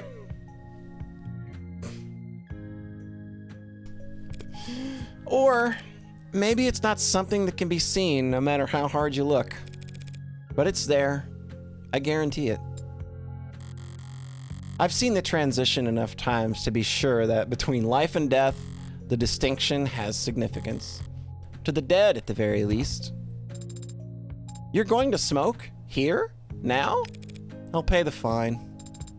That's not the issue. Were you expecting me to fall to pieces? Real boys grieve in all kinds of ways, Pinocchio. And some don't grieve at all, it seems. I'm a cold woman. Sorry to disappoint. The hell? Why the hell won't this thing light? Adonai, you have your cigarette backwards. Oh. Oh, she's more shaken than she's letting on. I think that's just a mistake you make when you, maybe having some feelings and don't want to admit it. Or things are affecting you a lot more than you thought they might. It's really interesting seeing like a human side to Morgan. All right, it's back into cold storage for him, so need anything else? Can you send me the chemical makeup of that compound you isolated? Sure, for what it's worth. Let me just... It's got carbon, nitrogen, oxygen, hydrogen with a hexagonal structure. A cold human and a warm android, right? So it's organic, but there's a number of metallic elements too. And if you had to speculate on its intended use based on what we know of its structure, well, it certainly acted like a depressant, binding to the receptor pathways and affecting the balance of neurotransmitter reuptake. Depressants are pretty rare in the designer drug scene. True, people are always looking for a higher high or a crazier trip, but a more powerful depressant will just make you fall asleep. Not much need to hit up the gray market for that kind of experience. No, there's not. I see. Thanks again. You've been extremely helpful during a very difficult time. Hey, anything you need, give me a ring. That's very Rockford's orders have got me on call, so I'm already getting overtime for the whole weekend. Glad to hear it. Goodbye, Yumi. And goodbye to you, Greenie. My name is Sarah. Nice to meet you, Sarah. All right, where to? Where are we headed?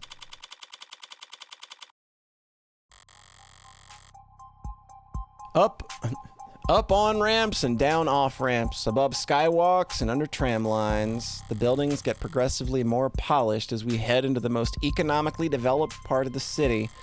Corporate territory, national headquarters for the likes of Howe Industries, Lock Coon, Tethys, Nate. Each of them sheltering their own micro city of employee accommodations beneath their skyscrapers' shadows. Whalefall, the entirety of the ocean floor coming together to feast and grow and live. Live off the fetid, rotting fat of the leviathans that swallow generations of people by the mouthful. Weight is commonly listed, and my weight is... Do I really have to disclose that? Noble lays claim to one of the largest shadows in the city, a towering nerve center for the whole nation's android industry.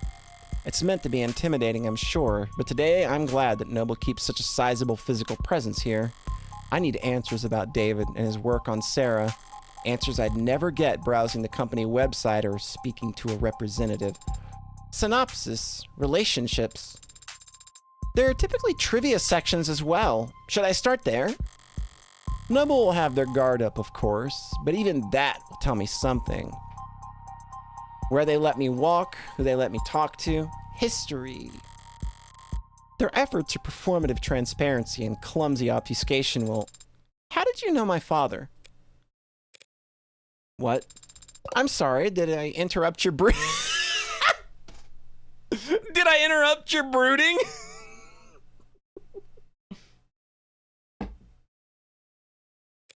No. What did you ask? My father. I know you were his friend. And what was your relationship like? Can't you just scroll through our socials? Father avoided social media, and your online presence is not significant. You saying I don't have enough followers? Essentially. We went to the same college. You studied programming? No, I studied all kinds of different things as an undergrad, but not technology. Is that a good way to prepare for law school? I wasn't preparing for law school. Or anything else, really. David, though? He had talent, and he knew he wanted to do something with it. He studied programming, robotics, discrete math, cybernetics. Call me out, yeah. What classes did you share then? Business ethics. I was the second best student in the class, and he was the first. He was the one who asked the most questions, not sure about his actual ranking. He found the course challenging, and I clearly didn't, despite being younger. Guess he felt burned. He'd come up to me after class to argue, and sometimes to ask for help. Father always talked about socializing like it was a chore. It was kind of you to give him a chance. What, like I was some kind of social butterfly? The belle of the ball? You weren't? One Sunday night, he knocked on my door all panicked, saying he was in bad shape for his tech course. There was a midterm or something the next day. I couldn't make heads or tails of the material, but I did my best to at least quiz him. He wasn't satisfied though. Wanted to cram all the rest in one night. Father had to cram for an undergraduate midterm? Did I say something scandalous? He's been called the founder of modern programming. Yeah, well, even founder types can have poor time management when they're 21. He was already fried by that point. Wasn't hard to tell what he was really asking for. So I went and stole a study aid for him. You stole a controlled substance just to help him with studying? No, that'd be insane. No, I just pocketed some breath mints from the common room. I told him to pinch his nose and swallow fast because the taste is so strong. You gave him a placebo. He already knew the content as good as he ever would. What he needed was to sleep. He could barely keep his eyes open by the time I got back from my daring heist. Didn't take much convincing for him to rest his eyes until it kicked in. She's so clever. And the test? B+, I think. I'm surprised that Father stayed close with you after that. You stole and lied to him. I stole and lied for him. And David understood that. He was good at understanding things without me having to spell them out. But I guess that's not the kind of thing that gets passed down through programming. Anyway, we kept in touch after that. First year of grad school, he published his paper, The Turing Solution, a framework for programming adaptive linguistic heuristics. One of his advisors came up with that title. David thought it was way too cocky, but it still hasn't failed any known Turing test in the years since. Don't act like you're the one who deserves credit for it. He called me one weekend asking for advice on how to handle all the attention. Job offers, interviews, apprenticeships, invitations to immigrate. What did you tell him? I don't remember telling him anything, actually. A lot of our conversations went like that. He would talk to me about whatever personal or professional problem he was stuck in his head that day, and I would nod while he wore himself out. And at the end of the conversation, he'd thank me, even though I hadn't offered a single word of advice. He took Noble's offer, and they took over his education, paid him to work on his masters during the day and attend corporate training at night. And whatever else Noble may be, they were smart enough to start listening to him early. You are referring to his one-point doctrine, quality over quantity. Simple and elegant, just like his code. Simple and elegant, but anathema to the global corporations with supply chains designed for maximum capacity and just-in-time manufacturing. But obviously, they got over their distaste fast enough. In the span of a few years, Noble's gone from making manual labor ads to meager profit, to being the world leader in intelligence as a service. Even as he was making money hand over fist, he still kept in contact with a nobody like me. I moved to the city for my apprenticeship. He helped me put a down payment on my apartment. Then made up excuses as to why he couldn't help me move boxes.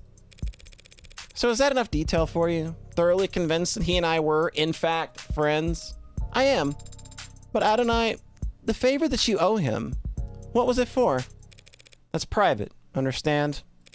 I have zero interest in talking about it with you. Say you understand. I understand, Adonai. We will be arriving shortly. Shall I send word ahead? Just tell them that David's lawyer's here. Woo! This is getting spicy.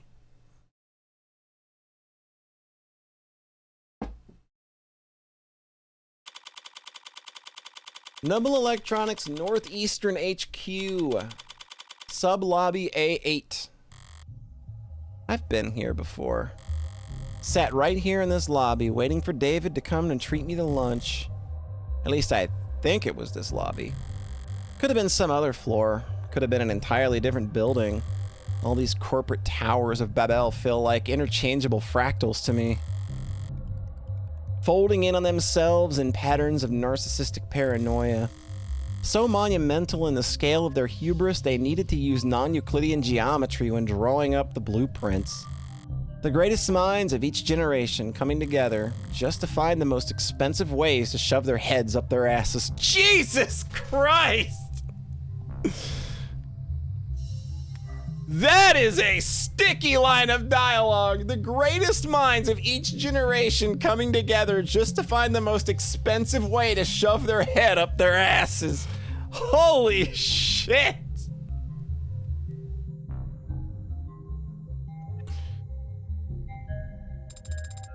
Adonai, is something bothering you? Just doing the math on how long we'll be kept waiting here. Apparently someone will be here shortly. So maybe if I pass time by glaring around the place, that'll improve my mood. I think this is only one room. This complex is so massive that it doesn't even feel man-made. It's like it was carved out of rock by waves, like it's always been here. That's the con. If this place was actually natural, there'd be birds everywhere. I hadn't considered that. Why aren't there birds in here? Probably because of what they do to the ones that get in. I'm kidding. Though I don't have a better explanation.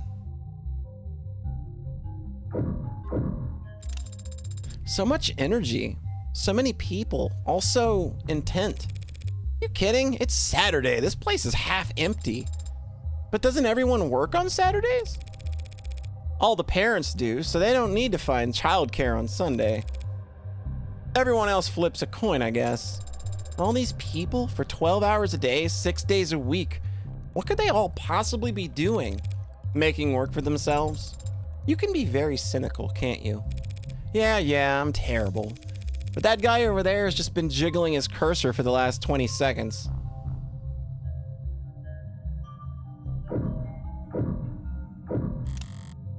They changed the logo again. Noble Electronics. How's it feel stepping in here? Is this some kind of religious experience for you? It's just the corporation where my father worked. Careful now or they'll burn you for heresy against the company. You said it again, the company, as if it's a proper noun. You're mimicking the employees, aren't you? So it can't obey simple orders, but it can pick up on that? Is it just a part of the corporate culture? Noble's one of the biggest corporations there is, one of the biggest there's ever been. We mere humans can't hope to escape the gravity of anything that size, no matter where you live or how far off the grid you think you are. So imagine what it's like working for them. You live in company dorms, work in company quarters. Wherever you go, the logo's above your head. You eat, sleep, and breathe on Noble's timetable at its discretion. When you spend your whole life inside of it, Noble must feel big enough to be the only company there is. Whoever comes to greet us better have a pulse and some goddamn authority. My mood's starting to sour, and if they just send me the first link in their infinite chain of corporate bureaucracy, I will make them wish... Morgan? It's me. Hey there, Android Manufacturing Quality Control, Eastern Division. Evan Dawes. Evan Dawes, he says, like it's an afterthought. All right, who are you, Evan Dawes? He is the Chief Supervisor of Android Manufacturing Quality Control. He likes hammocks, calligraphy, and pale ale, and dislikes first dates, conference calls, 5 o'clock shadow. Proud of his practiced handshake, and he struggles with solving CAPTCHAs. His hair is starting to gray. Okay, we've got his autopsy and stuff. We need to have a look at this. So, lost consciousness at 8:03 p.m., declared dead at 8:25 p.m. in ICU, redacted presiding. Cause of death, respiratory failure. Unknown substance detected in bloodstream, approximately 20 milligrams total. The loud, curling handwriting at the bottom of the document reads, "What the hell is tuck screen? Send attending physician back to med school. Send apologies to attending physicians. These readings are a nightmare." Poison? An unidentified substance found in the bloodstream of David Asher after his death has many similarities to the chemical makeup of a depressant drug. No additional traces found anywhere in the crime scene or in David's penthouse. All right, Evan. I called somebody Evan yesterday because it was the dorkiest name that I could think of, and now we are actually talking to an Evan. That's actually very funny. I did not know that this game had a character named Evan. I probably only pulled Evan out of my own brain because I grew up with somebody named Evan, and he was way, way smarter than me. Good dude, though. What's a name compared to your place in the hierarchy? You seem familiar. Have you? I'm David's lawyer. Oh, then we must have... Apologies. Let me first say how sorry I am about his passing. You and everyone else at the company must be going through a lot right now. As if it's a proper noun. Thank you for taking the time to meet with me. You're welcome, but it's no big deal. Everyone's on the razor today, but what else is new? And compared to PR and legal right now, our workloads in QA are... Never mind, how can I assist you? Shortly before his passing, Dr. Asher began the process of registering this android. Yes, that is correct. Unfortunately, he wasn't able to finish the job. Look at that. It's definitely custom. Gee, you think? Good thing I sought out an expert. Warm, goes without saying. Reminds me of the A16 Premiere, if anything. The barcode is clearly printed, no visible defects. But you're right, it doesn't correspond with anything we've got on file. Well, they sent you to the right man for the job. Now we just need to go to the right place. Not far, I hope. It's in the building. In the building. That could mean anything from down the hall to half a day's hike. The production line on B9 should have everything we need. You do manufacturing inside your corporate headquarters? B9's a fully functional production floor, but it's only built for demonstrative purposes. New clients make deals upstairs about how many and in what shape or size, and they come down to the basement to see how the sausage is made. They have enough money to build a fake factory just for guests. Smart! So long as you're only giving tours and not giving away company secrets. No need to worry about that. We take intellectual security very seriously around here. No kidding. There are at least 11 cameras on us at this very moment that I can see. But who knows how many pairs of modded eyes are aimed our way. Clearly nothing happens here without the almighty company knowing about it.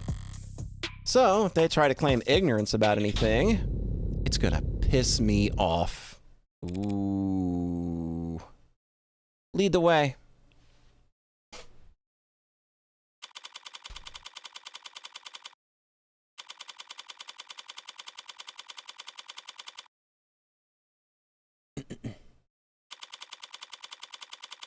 Basement floor 9. Ooh, look at this. This is really, really good. Just for like a background, there's so much work going on here. This looks incredible.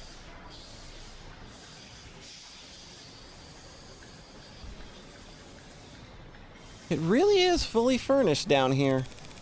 I don't want to take up too much of your time, but it's pretty rare to get to see all this in person, you know? Would you mind terribly if I looked around for a moment? No problem. I've got some prelim paperwork I need to handle anyway, so have at it. I better take full advantage. I'll need more than a cursory knowledge if I want to figure out where Sarah came from and why David wanted me to take custody. I'm gonna look around. You stay put in the meantime. Adonai? Wouldn't want to lose you among the rest of the merchandise. What's being built out there? Our top-of-the-line, brand-new bestseller is the Animate 16. Warm. Looks kind of cold out there. We keep the factory floor refrigerated. Slows the organics already tuned metabolic activity to a minimum. Well, that explains why the room doesn't smell like rotting flesh. The flesh out there is only somewhat rotting. Slowly. I just meant that I'm surprised to see metal. Oh, well, the A16s have alloy endoskeletons, and the organics are layered on the organics are layered on later in the process. Sounds like what Sarah told me about herself. Maybe she was the A16's prototype. But it's hard to imagine bridging the gap between her and these scattered doll parts. I get that you can grow just about anything from Lax Gemini, but how do you get the synthetic and the organic to work together? Yeah, that was our first concern when R&D began to work on the worm concept. The 1.0s were real skin with synthetic muscle, and it was a horror show. Metal pulling on skin was just right. For 2.0, they worked backwards. Organic muscles, organic skin. But digital signals on organic hardware was a dead end. Yeah, I bet that just looked like you're just having a stroke all the time. Didn't the muscles flex when you passed an electronic current through them?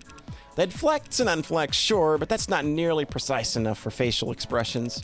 Looked like puppets strung up on live wires. We used the test footage to haze interns, actually. That's pretty good. You must have figured something out. The A16 wouldn't look out of place on the runway. Thank you. We try. We ended up reaching out to mod companies. Well, we actually just bought out half a dozen of them, but... Right. Hey, they figured out how to get human nervous systems moving mechanical limbs decades ago. So we just needed to get the mechanical nervous system to move living limbs. Very clumsy attempt to avoid using the word human. High precision mods are slotted straight into the nervous system. They receive their input from neurotransmitters, not bioelectricity. So you had to do the opposite. Exactly. We created a synthetic neurotransmitter that our androids could use to communicate with organic flesh. Where did that breakthrough come from, Dr. Osher? Partly. He led the team that built the motor neurons in this analogy. They carry commands from the central nervous OS to individual muscles across the chassis. But the serotonin, the synthetic analog serotonin, that was actually an old brainchild of the VP of Android Futures, Helen Young. Young. Hasn't David mentioned a Dr. Young before? Sounds impressive. She's one hell of a biochemist. Or she was, I guess. Not much time for individual lab work when you get to her kind of pay grade. So if she's above him, then I'm thinking she's probably the witness we're looking for. So she's gonna be the one. She's gonna be the one that was in the building with him.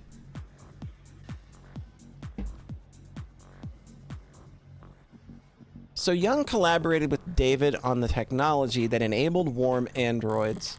As I thought, whatever went into Sarah that makes the androids so distinct, he couldn't have taken sole credit for it. Young, did he partner with her on this?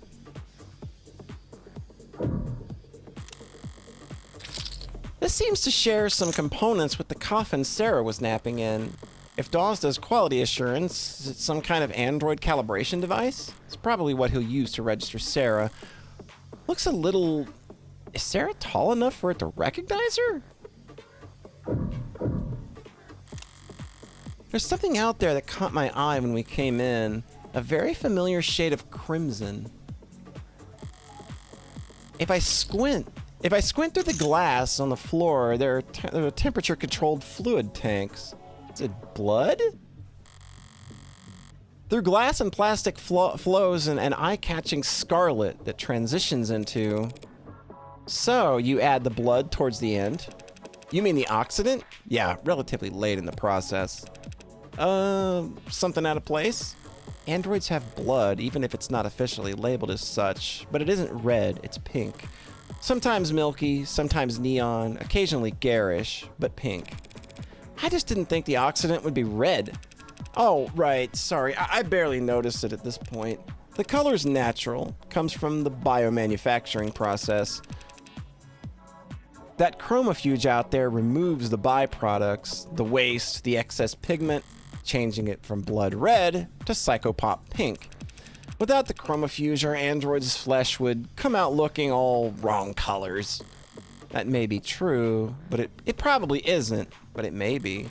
But I have a simpler explanation. Blood is primal. The sight of it. Oh, so if an android quote unquote bleeds pink, you don't have to like think about it as much because it doesn't look like blood. It's not naturally, pink isn't naturally associated with blood. They changed the color of their product's blood so that when an android gets a bottle broken against its face, no one bats an eye.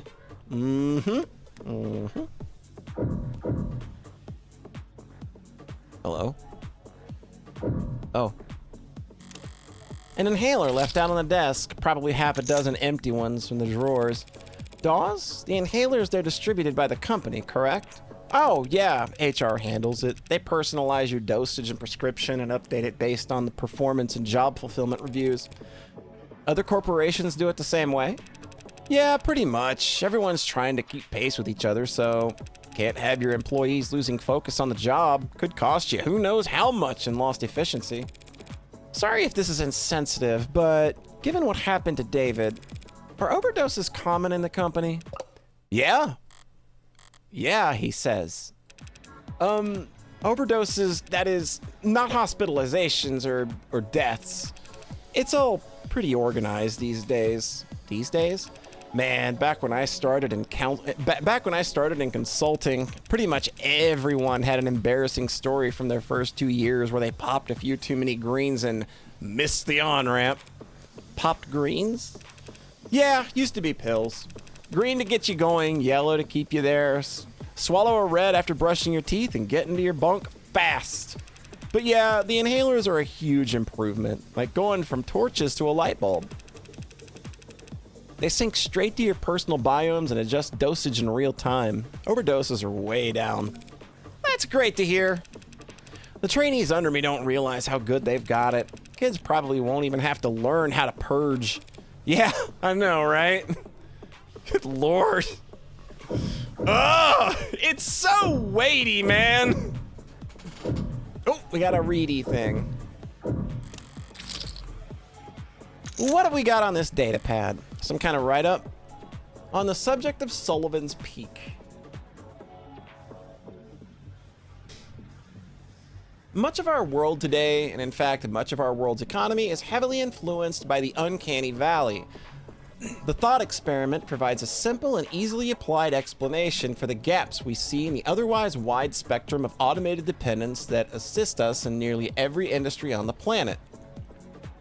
There's a very simple primal truth to it. We like things that resemble the living, like cartoons and puppets and toys, and plushies.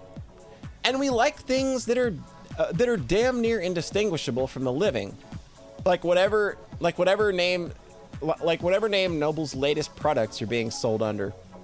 But there are deep, deep trenches between those two ends, and where products are universally appalling to the human sensibility. The uncanny valley will no doubt remain a useful tool for teaching marketing and design for generations to come, but already we are seeing ways in which it fails. It is becoming increasingly clear to us that the space between nearly indistinguishable and truly indistinguishable is much wider than we ever suspected, and it may not be the only part of the map that we must fear. I propose we bridge these gaps in knowledge by looking to speculative fiction of Robert J. Sullivan, who in his most well-known work, Equal Under the Sky, described a concept which thereafter has been called Sullivan's Peak. Through the lens of his characters and their so very divided world, Sullivan demonstrated that the uncanny valley does in fact have its own peak on the other side, a point past which making an artificial existence any more human in its features serves only to make the user experience more uncomfortable, more difficult, and more fraught with moral pitfalls. Once you reach Sullivan's Peak, traveling any further only has diminishing returns. The implications of this idea are far-reaching. We will very soon reach that point in which designers and ads can only make their creations less lifelike or less likable, a hard stopping point for technological progress. What then, we must ask? Oh, Looks like you forgot to sign in on this device. Drop your thumbprint below and we'll get you squared away so you can keep reading. Surprised to find reading material like that around here. Were they passing it around as a gag, or are they actually afraid of Sullivan's Peak around here? Noble must be... I think they're probably wary of it. It seems like... Because they're very... It very much is like, oh, hey, like, this is a profits thing. If we get any closer to this, it's going to cut into profits. So I'm going to say they're wary of it.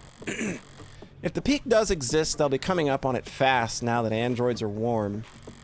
Noble's entire product line, maybe their entire industry, could go bottoms up if people start to think it's cruel. Have I missed anything yet? Am I just like super genius? I'm like 45. Oh God, I got things. Hold on.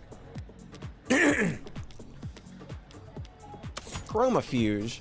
Manufacturing machinery that processes organic fluids used in the production of warm androids, removes byproducts, impurities, and pigments from android blood, thereby changing its color from red to pink. Purge, the act of emptying one's stomach contents by inducing vomit, triggering the gag reflex, or using laxatives to stimulate a bowel movement. Noble's entire product line, maybe their entire industry, could go bottoms up if people start to think it's cruel.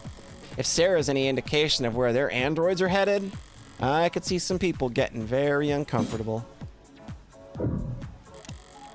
Feels like I've seen this before. Is this like the 3D printer in that we saw earlier? That's right, there was one in David's lab. That is a nanograde elementary manufacturer. Nanofacturer for short. Real high quality piece of machinery, each of them built in-house by Randock Mechanics. What does it do? Nano level flash fab. Basically a 3D printer for nano machines. Flash fabrication, I would guess. Flash fab, a method for manufacturing artificial microscopic compounds that utilizes parallel nesting to assemble billions of simple structures in minutes or even seconds. Nanomachines have been around for the better part of a century, but the time and resources required for their construction through traditional means was historically prohibitively expensive, limiting exploration of the investment in nanotech. In the years since flash fabrication's introduction, use of demand for nanomachines has exploded, and scientists, doctors, and product designers have found brand new niches for them across the industry. Concerns about the ecological impact of the surge of a nanomachine construction have been raised, though the official stance for the Nanolife Industrial Lobbying Group has remained unwavering. Nothing small can possibly leave that big of an ecological footprint. Sure thing. You build nanomachines in your factories for use in your androids? The raw materials are cheap, literally elementary, so no sense in getting them shipped in. It's mostly the medical models that make use of them. Inject a couple thousand nanites into a patient's bloodstream, run diagnostics, and provide a solution. A 3D printer for nanomachines. So what kind of ink does it use? Silicon, hydrogen, oxygen, carbon, building blocks. They feed into the nanoprinter and it assembles the machines particle by particle. Like a ribosome building structurally complex proteins out of chemically simple nucleic acids. She's so smart.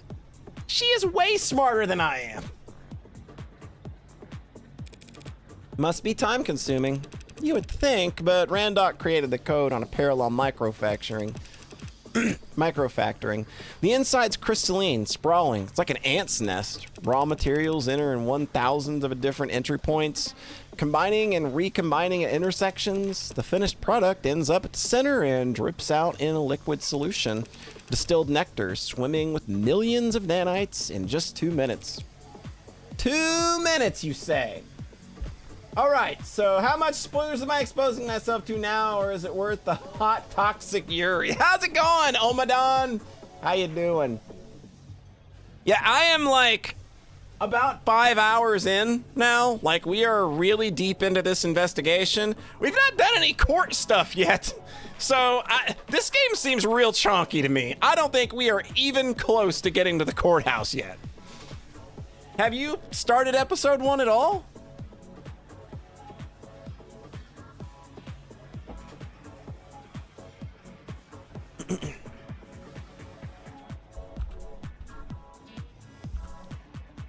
Nectar? It's sticky. It's like way denser than I was expecting it to get at this point.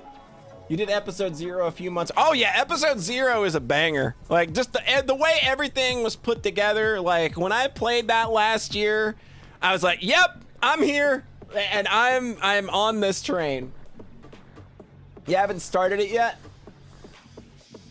There's so much left to go. You are 10 hours in. Have you finished? You're 10 hours in and you haven't finished yet? Oh man. That's awesome. I love it. I love how dense this has been, man. There's so much going on here. Just means that we're gonna be comfy for a while. I think I'm about to start to the final sequence. Nice. My understanding is there's gonna be 5 of these bad boys. Right now, I'm keep driving and play testing, more or less play test, Old Skies. Gotcha.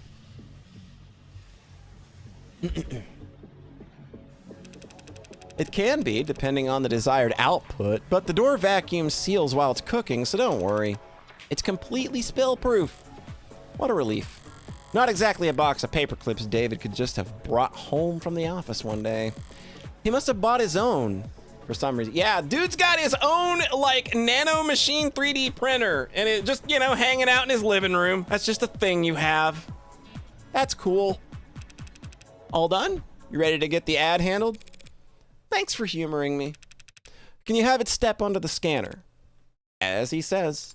Understood. Right, then what are we looking at here? Whoa. There's a lot to unpack here. We theorized that it may have been Asher's pincushion. A pincushion, huh? That would explain some of what I'm reading here. What language is on that screen? Tess. You know, Tesseract. All Noble products and, well, pretty much all products, period, are programmed in Tess. Tesseract 4.6, better known as Tess, is the latest version of the Tesseract programming language built on top of the Tenet system and utilized in industries around the globe to code the software that allow androids, robots, holograms, and more to react to their environment intelligently and with intention. At the start of the century, there was a much greater variety in the number of programming languages available with which to code. Globalization, the standardization of industry procedures, and the gradual erasure of many spoken languages contributed to the loss of countless programming language during the mid-21st century. I hope that they didn't get rid of GMLL. How else am I going to make games in the future? Today, Tess is virtually unchallenged as the global lingua franca programming language. The study and teaching of other older programming languages is mostly done for recreation, hobby, or digital archaeology. A machine capable of assimilating organic and inorganic compounds and even nanomachines after just 2 minutes of vacuum-sealed mixing. Found in Noble's factory show floor, machines just like it are used throughout the production process in making warm androids. She's glowing. Look at her glow. Easy to read and write. Stay compliant. Now this model, what's it go by? Sarah. This Sarah model, it's got everything the 16th line has, that's for sure. Organic skin, hybrid muscles, advanced facial processing and emoting. But there's a lot crammed in here that's still in development. Like the idea phases, solar cell hair strands, decentralized redundant power, mental and physical overclocking with extended tolerances. Data storage is so large I can't, no, wow. You had to measure it using... I love her. I love her smug face. It's so good. She's got a real good smug face. Might have to steal that for an emote or something. Hell of a poker face. Wait, decryption and signal hijacking. That's hacking? This is so much of how I wrote Valkyria. Nice! Pretty cool to have a little analog. Is this the toxic? This is not the. We had some Toxic Yuri earlier. Reyes was around. We had some Toxic Yuri with Reyes. That was fun. But those interactions are always fun. There's a real good moment with Reyes that I'm not gonna spoil. But we all had a real good laugh. I won't spoil it though. But it was really good. It happened last night. Sarah is too pure for this world. Sarah is too pure for the real world. We love her. If anything happens to her, we're all going to be very upset. Essentially. Does that mean it could hack its own tenants? Oh no, that's unthinkable. Tenants, those are a programming framework underlying the development of all modern automated dependent software. Any and all contemporary supported programming languages are built upon the tenant system, allowing users to designate a series of inviolable priorities for their code to pursue. Once added to a program, a tenant cannot be circumvented under any traditional circumstances, and even then, only if a tenant with a higher weight supersedes it. Tenants were first adopted in the field of computer science as a trio three priorities that governed how preserving human life, obeying human commands, and avoiding damage to human property should be prioritized. Since then, the number of supported tenants has ballooned to 113, most of them requested by lobbyists, of course, in the insurance industry looking to better define relative financial value. Yeah, that all tracks. Tenants are well known for increasing the decision time lag of a program. Programs. This, combined with their engineered inflexibility, has made it such that most programmers aim for a tenant limit below 30. Originally, the tenant that could not be removed from any program was TNT Safety 0, aka Tenant 0 or Tenant 1. Said tenant dictated that the following program could not produce outcomes that would result or in the harm of a living person. After a decision reached in the People versus Volstans defense contractors and the resulting widespread adoption of automated dependence in the military and the security sectors, this is no longer required, though Tenant 0 may still be added to particularly benign or mundane software as a good luck charm, superstitious ritual, or joke. Again, it's kind of dark.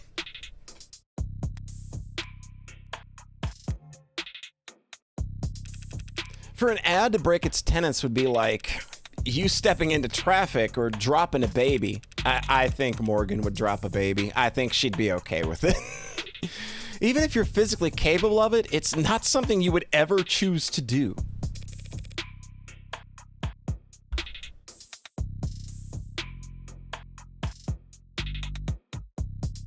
This particular music track, you couldn't put your finger on it, but the drum sounds remind you of Yeah! Yeah, it's a very much, it's just an 808, isn't it? They just sound like 808s to me.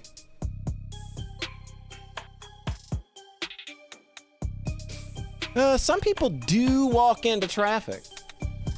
Oh, yeah, the groove is definitely. It's a slower Last Living Souls, but it's absolutely there. Psychotics, addicts, the mentally ill. Does that mean they're androids? Well, no, there aren't crazy androids, so yeah. I guess my analogy doesn't hold up. That's okay.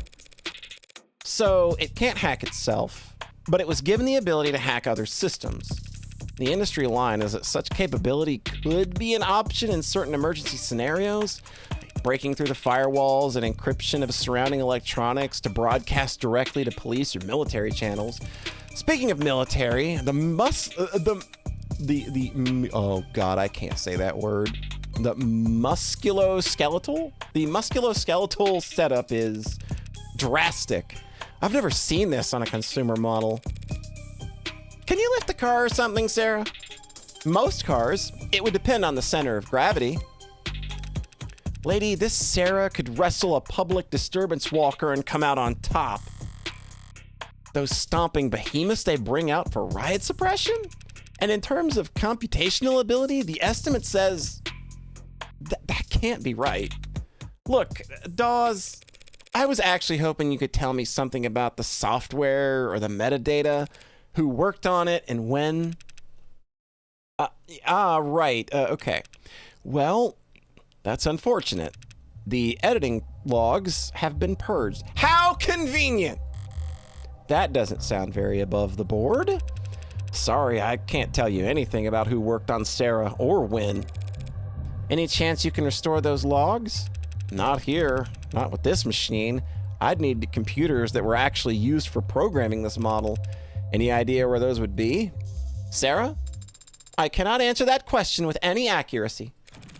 Had a feeling you might say that. Ads, right? Sorry, I can tell you the code is unique. There are hints of A16 in there, a few of the same conclusions. It's just Dr. Asher or whoever took very different paths to get there. So Sarah has even less in common with every other android on the inside. Sorry, I didn't expect to hit a dead end here. You've been very helpful. Can we still get the registration done? Yeah, no problem. We've got the software and forms all set up here. Occasionally, we let a new business partner bring one home fresh from the oven, you know. Oven? Gross. All right, a few basic questions then. Who's going to be the official owner of this unit? She is. As it says, unless the will disagrees, it's my responsibility. Right then. You fine with the designation Sarah? Oh, we can set it to anything you like. Well, actually... Oh, yeah, we ain't getting nowhere with that. Never mind. Sarah will do fine. Okay, this part's all standard. Civilian model. Address, contact info I can get from your crumbs. Do you want to reset to factory defaults? Could clear up any quirks. Not right now. Last thing then is the grading. I'm reading 23 tenants here. Nothing too far out of the ordinary. 23? That's higher than I expected talking with it. She seemed more malleable than that.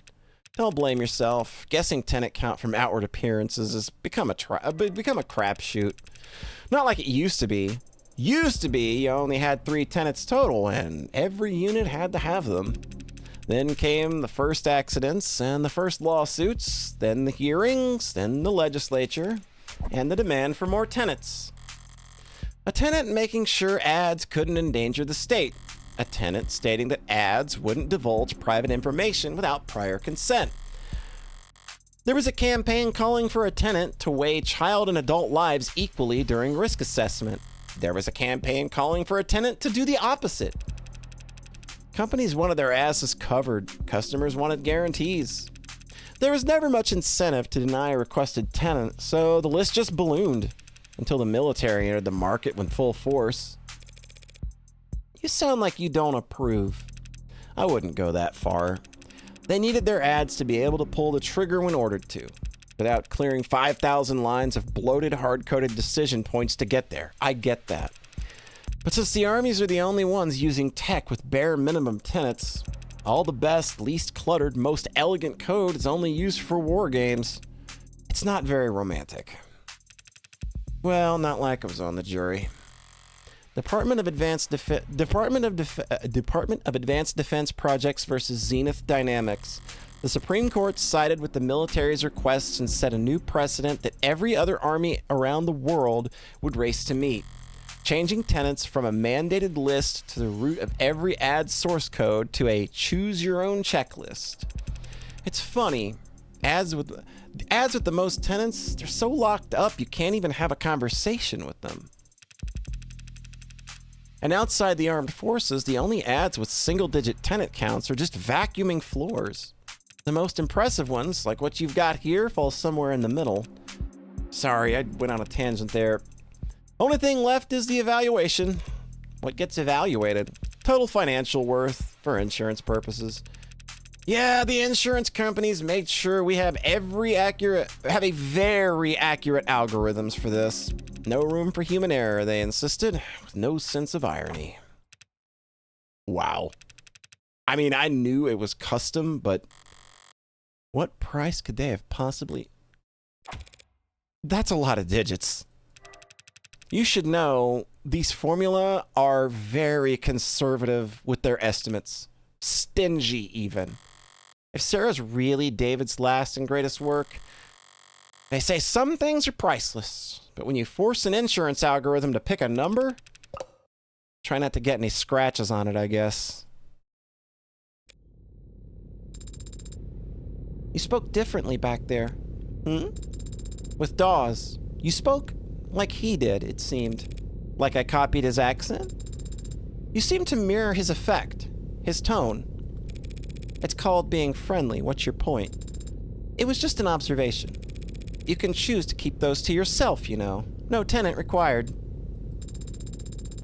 Why are you so concerned about registering me in the first place, Adonai? For the same reason I wouldn't drive around in a car without a license plate? Any cop, or even just a well-placed camera, would have spotted your barcode and seen that it wasn't set up with any actual data. And then they would have arrested me, and then they would have thrown me in the slammer? No, they would have arrested me and put you in an evidence locker. An android can't get arrested? People get arrested. Property gets seized. And then smashed. Great, you put us over the weight limit. I did no such... Morgan Counselor, your presence has been requested on the upper floors. Oh? Who's asking? Vice President of Android Futures, Helen Oh, shit! Okay. Looks like Morgan just keeps getting important. Shouldn't have assumed I still had the opening move. Tell her I'll be right up. I'll redirect your elevator now. Taking control of your elevator is very... convenient? Forceful. As if Noble is trying to directly steer your investigation. If Noble wanted to shut me down, they wouldn't bother to be subtle. I suppose they could simply refuse to cooperate. Or just let the elevator drop. Yeah!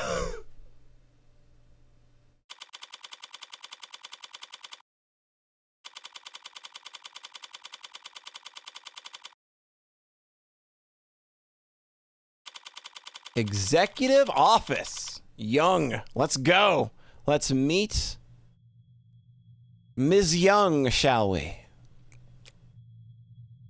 Oh no. I think I'm in trouble again. Why are they all hot? Why are they all hot? This isn't even fair, dude.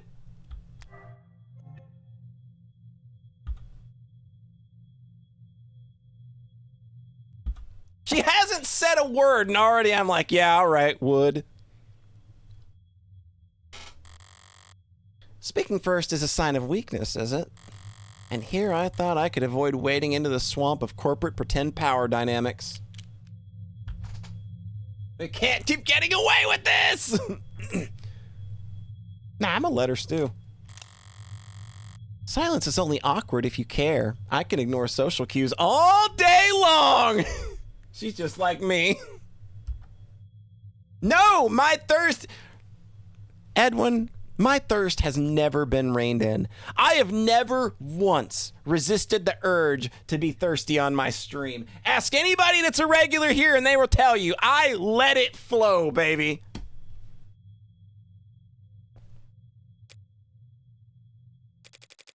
I always liked this time of day. Not too muggy for you? No, I never liked the clear blue sky. It always seemed cold to me. You're in luck. The sky gets more colorful every year. As the air quality drops?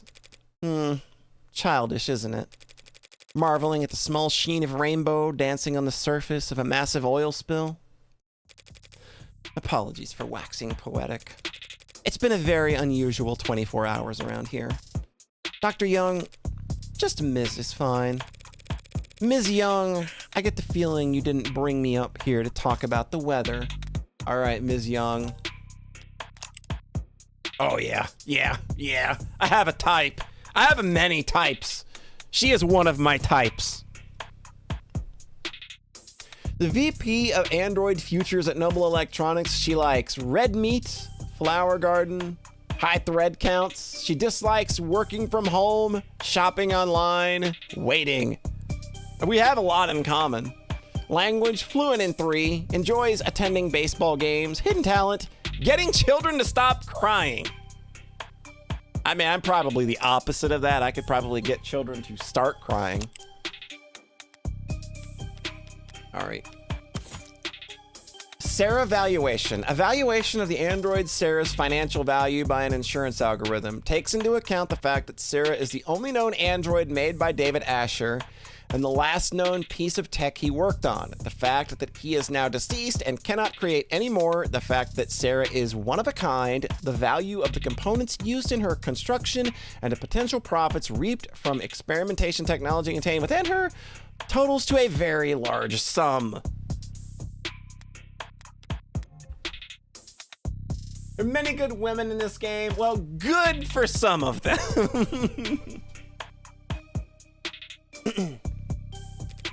No, I brought you up here to express my condolences. I'm very sorry about your loss. Thank you, though I could say the same. I know you and David worked together for many years. Yes, we did, but as much as I'd like to just drop everything and process, the company wheels don't stop spinning for anything. Or anyone. Was Dawes of any help? She sent him? Trying to be helpful or just trying to control the narrative? He was great. But that must mean you know why I'm here. I don't want to make assumptions. No need. I'll be explicit. I'm here as an officer of the court, which means I'm bound by law to document every rock I turn over and every person I speak to. Yes, the lawyers made that all very clear. Lawyers? You have an android. It's not one of ours. You can tell that quickly? Got all the faces memorized? It's easy enough to remember the major archetypes we use, yes. If you're nuts about your work, I suppose. It's a recent acquisition. Very recent, in fact. One of David's last requests, apparently. David asked you to take it? Oh. She already seems very doing a big concern on that. I've been told that you've been to David's estate already. The police gave me full access to the scene. Then you know he wasn't alone last night. Yes, there was a single witness who met with him and called emergency services when he fainted. And I think I'm looking at her. Okay, all right. I was that witness. Really? Obviously. There aren't that many people David would bother meeting in person, let alone welcoming them into his home and offering them a drink. I also knew that Young is his superior on paper, if not in fame. And I knew that the witness had an Executive Plan 3 insurance, which had to be higher up than David. Well then, do your lawyers know that we're having this conversation? Of course. They're pulling their hair out about it as we speak. I can imagine why. The police cleared you. And you were well within your rights to ask for some privacy given the high-profile nature of all that's happened. So why call me up here? Why cut through all the red tape your lawyers painstakingly hid you behind? Eventually you, or some clever lawyer like you, would get the record opened. Through legal means or otherwise. The company's enemies are legion, and they have a prying knife for every occasion. Still, that would have taken time. Time that you could use to get ahead of what it could be the biggest PR hurdle Noble's ever seen. Touché. And So perhaps the truth of the matter is that I simply didn't want to hide. David was my colleague for several years. If I were in your shoes, I would have questioned I would have questions as well. You're doing this for my sake? No, my reasons are purely selfish. I'm only hoping that talking to someone whose job isn't to defend me from all the consequences might prove therapeutic. If she wants to play a confessional, that's fine by me. But is that really all that's going on here? Why don't you start from the beginning, then? You went to his home last night. Yes, at around 7:30 p.m., the building's penumbra captured all of that quite clearly. He fell ill around 8 p.m., so you spent half an hour together. Why the late call in person? We had an intense discussion yesterday afternoon. David never came in on Saturdays, and I didn't want to spend the weekend glaring at him through screens, so I visited, and he let me in, and we talked. About the good old days, if you can believe that. Back when we were both new to the company, eager to make a name for ourselves. How long ago was that? 7 or 8 years ago. Ms. Young, putting a number on it, it doesn't sound that long ago, but it feels... We spent a while like that, just talking. He was lively and sharp, and I never would have thought that a few minutes later, that he would be dead, that he would commit suicide in front of me. A firm reply. I don't like how quick she was to just say that. What happened? 8:15, he said he wanted to toast. He got up, walked back into his workshop, and then he must have went down into his basement and got us a bottle. I checked some messages in the meantime, enjoyed the view. In other words, she stayed on camera. He came back with the bottle of whiskey and 2 plastic cups. We drank and talked. He got quieter, spoke less. I thought he was just getting drunk. I didn't get worried until he started to fall asleep. You tried to wake him? He wasn't responding. I tried to shake him awake, but he didn't seem... I left him and ran to the kitchen to use the security system. Didn't think to use your phone? No, I suppose I didn't. But it worked out. The Penumbra's emergency protocol summoned a VTOL straight to his helipad with 1 button press. When I returned to the parlor, he was limp. I moved him to the floor as delicately as I could. He had a heartbeat, but I just did what I could until they arrived. You went with them to the hospital, I take it? Yes, they insisted. They checked my vitals and ran a tox screen, which came back clean. So did David's, for all the good that did him. I wasn't paying close attention to what they were saying at that point, but I'm sure they ran through every step of the CCE SOP. That's what they're paid to do. You seem certain that it was a suicide. Yes. Why? As I said, he got quieter as time passed, and he spoke less. But the last thing he said to me, the last clear thing he said, was that he was happy ending it here. Said he was content. And he downed his glass after that. He drank every last drop. Doesn't that sound like the David Asher to you? Curious, restless, perfectionist. David? No, I guess it doesn't. Ooh, oh God. Oh God! We have a lot of things to discuss. You said CCE standard operating procedures a moment ago. What is that? CCE stands for Counter Corporate Espionage, which is just industry doublespeak for corporate espionage.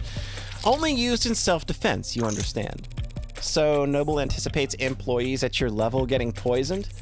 They give us all kinds of CCE training. Subtly, of course, usually disguised in the itinerary as leadership workshops or psychiatric evaluations. Oh my God! Toad! What are you doing? You're insane!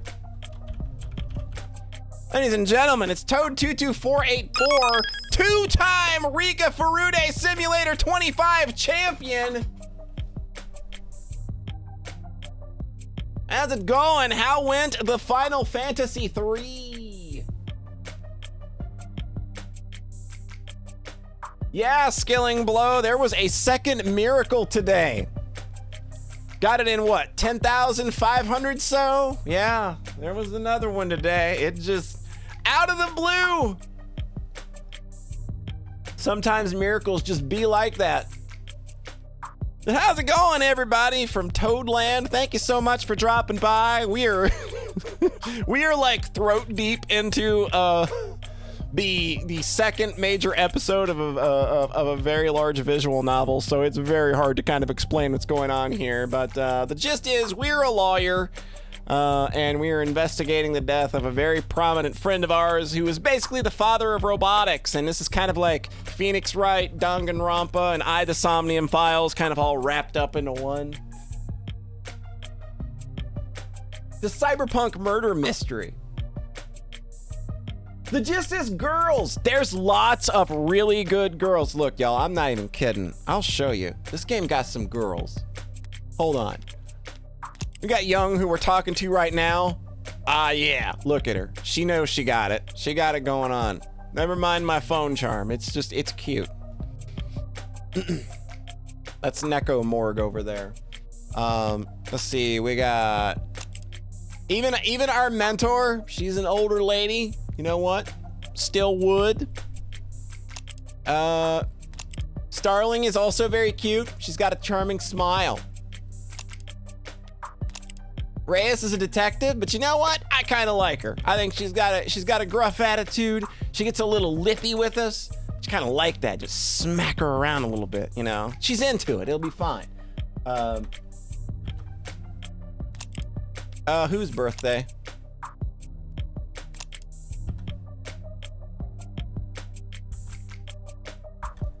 Masters' birthday.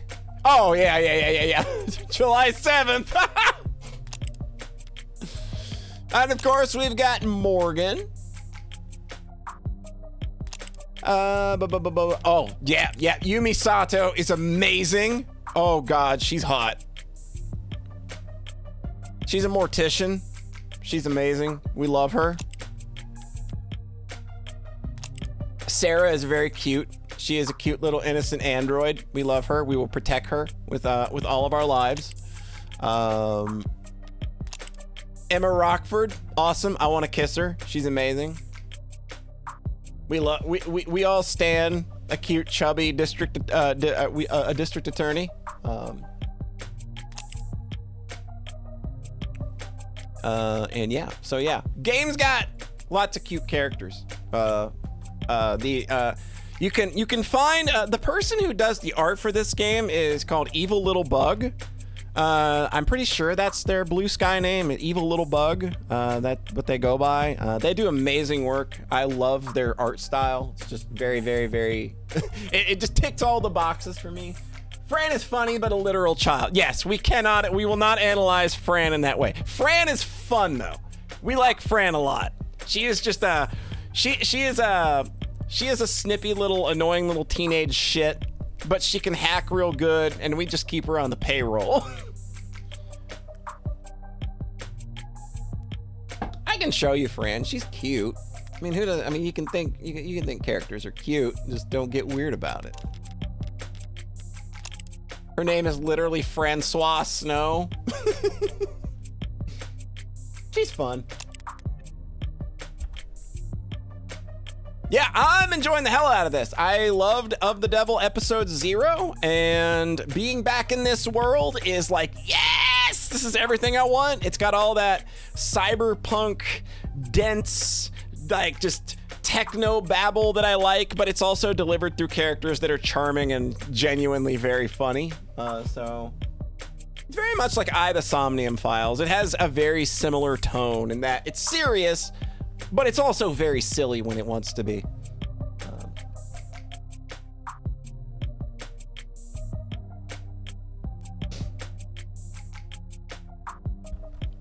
You literally have it, Toad. I gave it to you.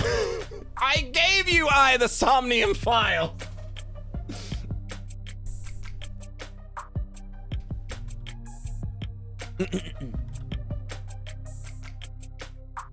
Keep looking at it and yearning.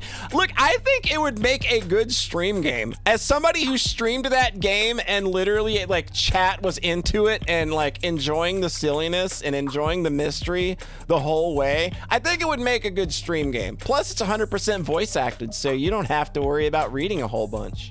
Whereas this game is not voiced at all, and I have to read all of it. But yeah, we are now questioning one of the main CEOs about what's going on with this here case. And I just kind of want to make out with her, but that's something we can't do right now because we're trying to prove that a man did not kill himself. That is what our job as this attorney is right now, is we've taken a case to keep a man from being charged for killing himself. Subtly, of course, usually disguised as the itinerary as leadership workshops or psychiatric evaluations. They train you to expect to get murdered at these leadership workshops? Murder is fairly rare at our level. Most likely they'll want us too sick to work. Let us drain company resources in a hospital bed while our position sits vacant. That's smart. Like snipers purposefully avoiding vital areas to strain the enemy's medical resources. That's terrible! Like snipers purposefully avoiding vital areas in order to strain the enemy's medical resources.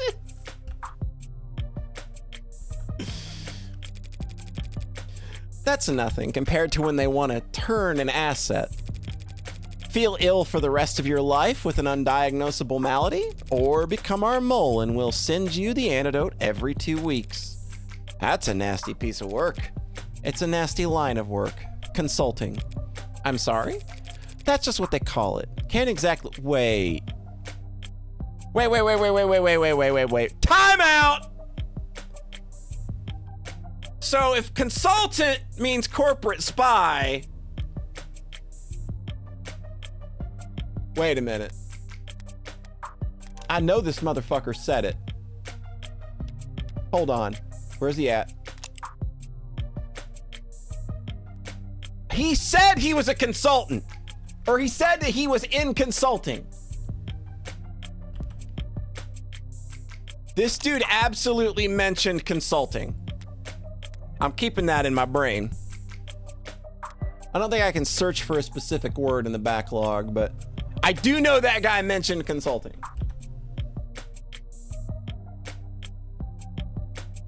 Undiagnosable, milady. That's when you're an incel. That's just what they call incels, undiagnosable miladies.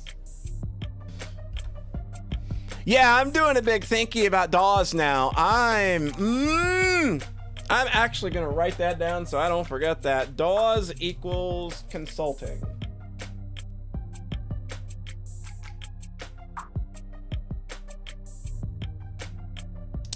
All right, yeah, I think I just caught something. That's what they call it. Can't exactly put corporate spy on your cover letter. So every consultant I've met at a cocktail party was actually... It depends. Did they say they were consultants? Or did they say... Yes! I'm right! I'm right! He said he was in consulting!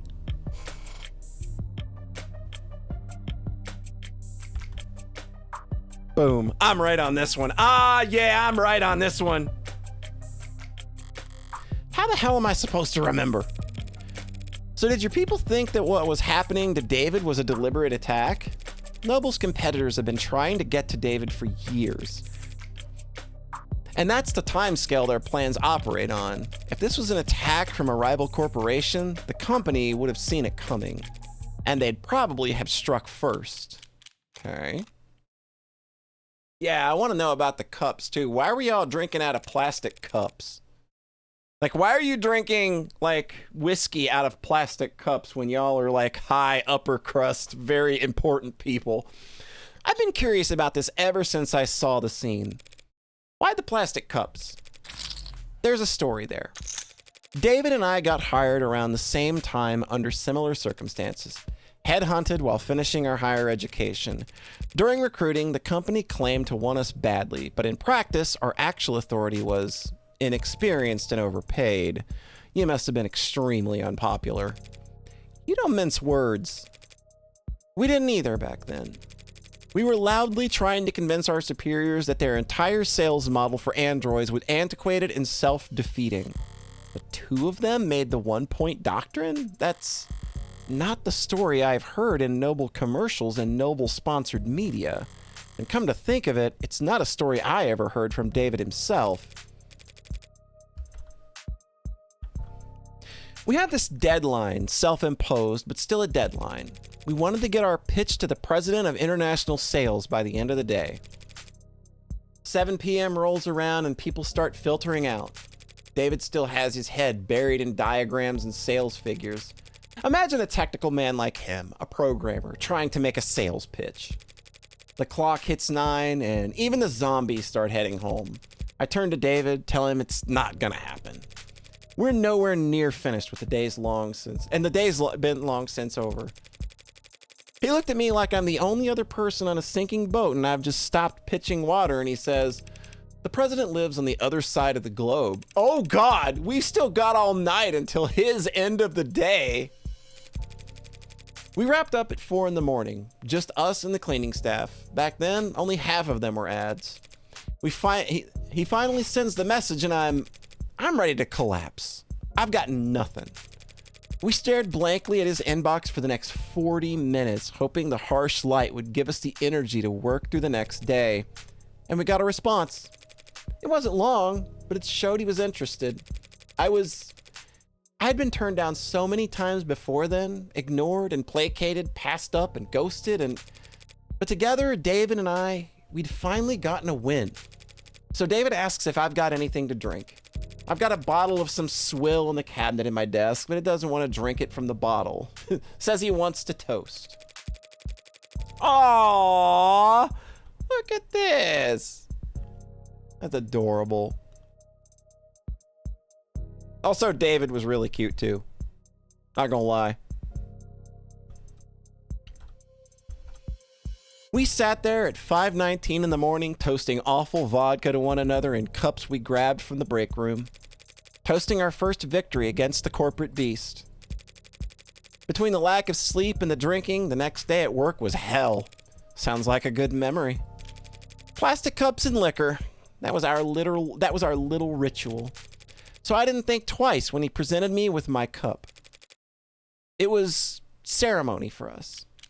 What got updated in evidence? Okay, water glass.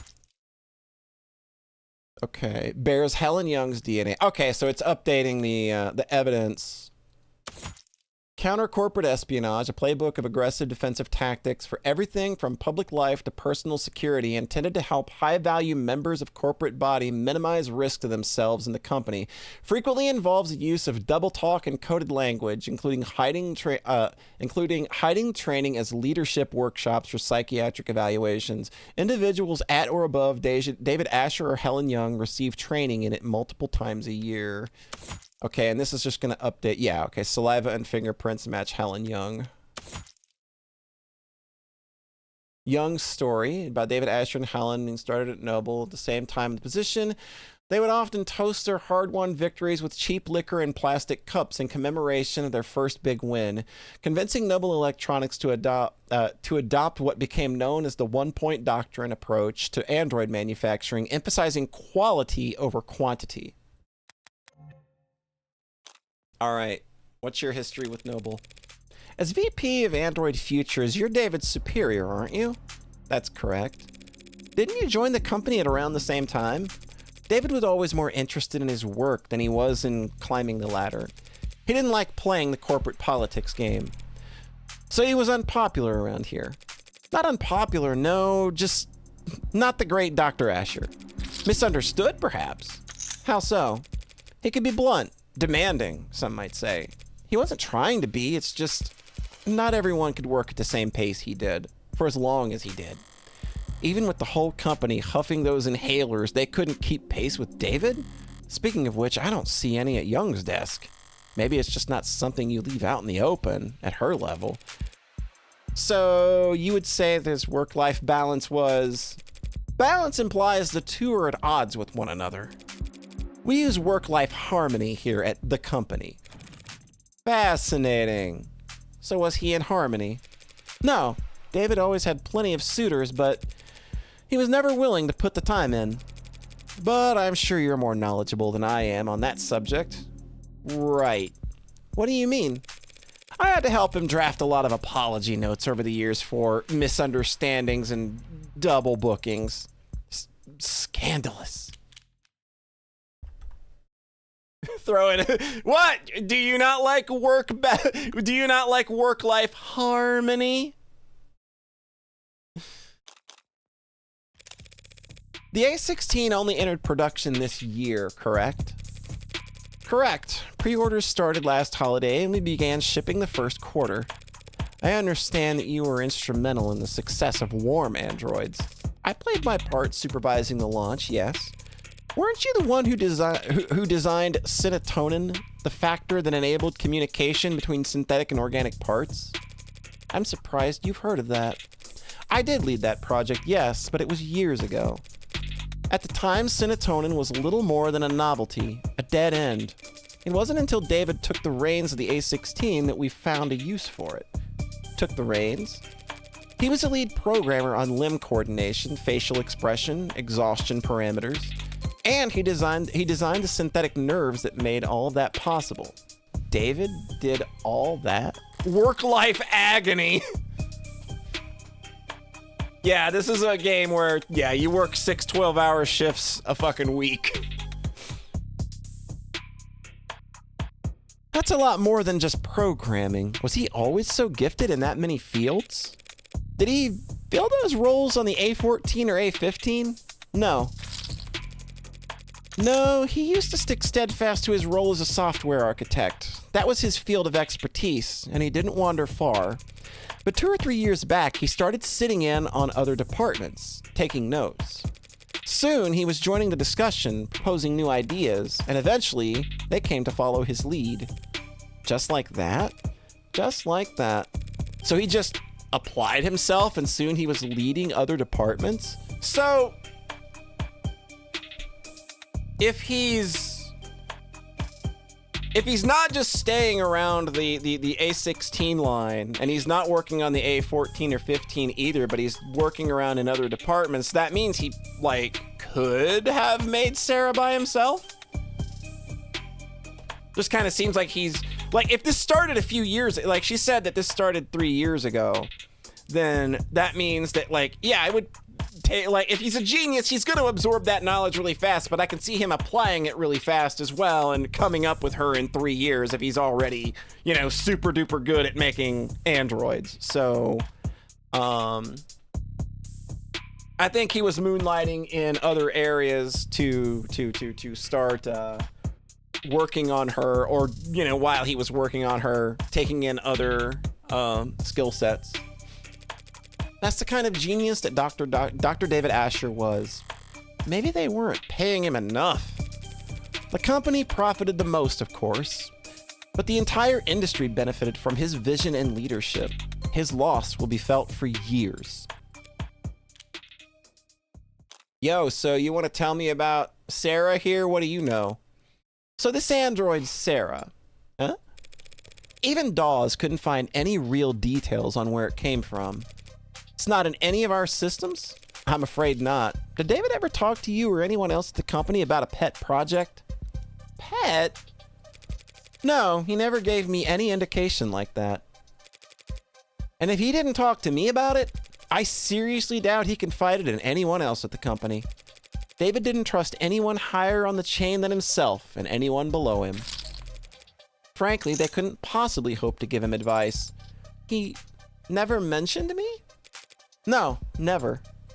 Aw, she seemed a little upset by that. I believe that was the pout that Morgan had noticed. Androids don't come cheap. You never heard about him requisitioning parts or resources?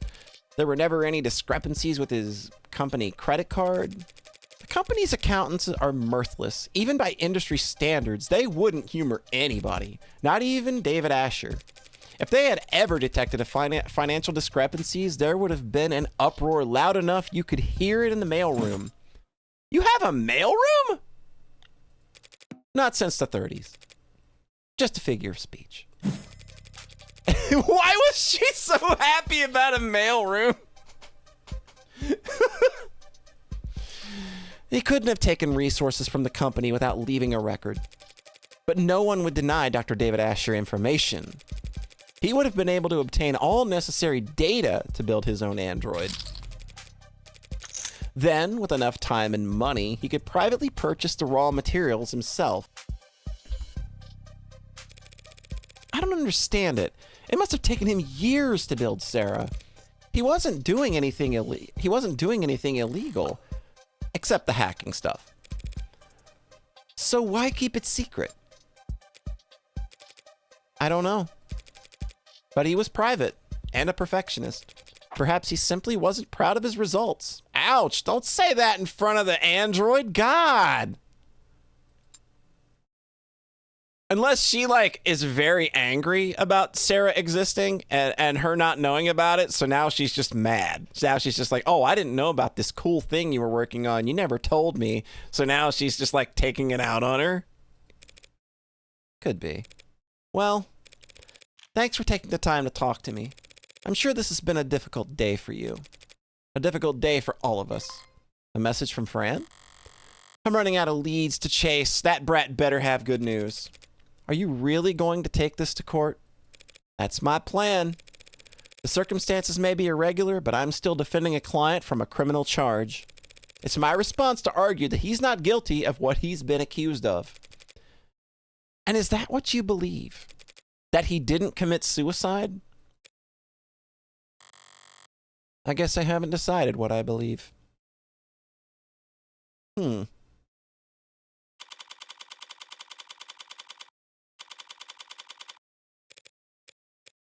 Would you kindly slow the hell down?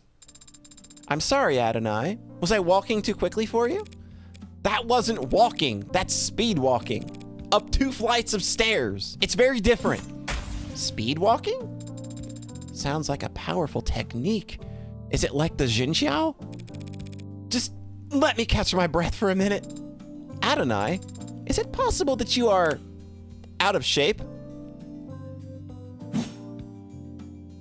No.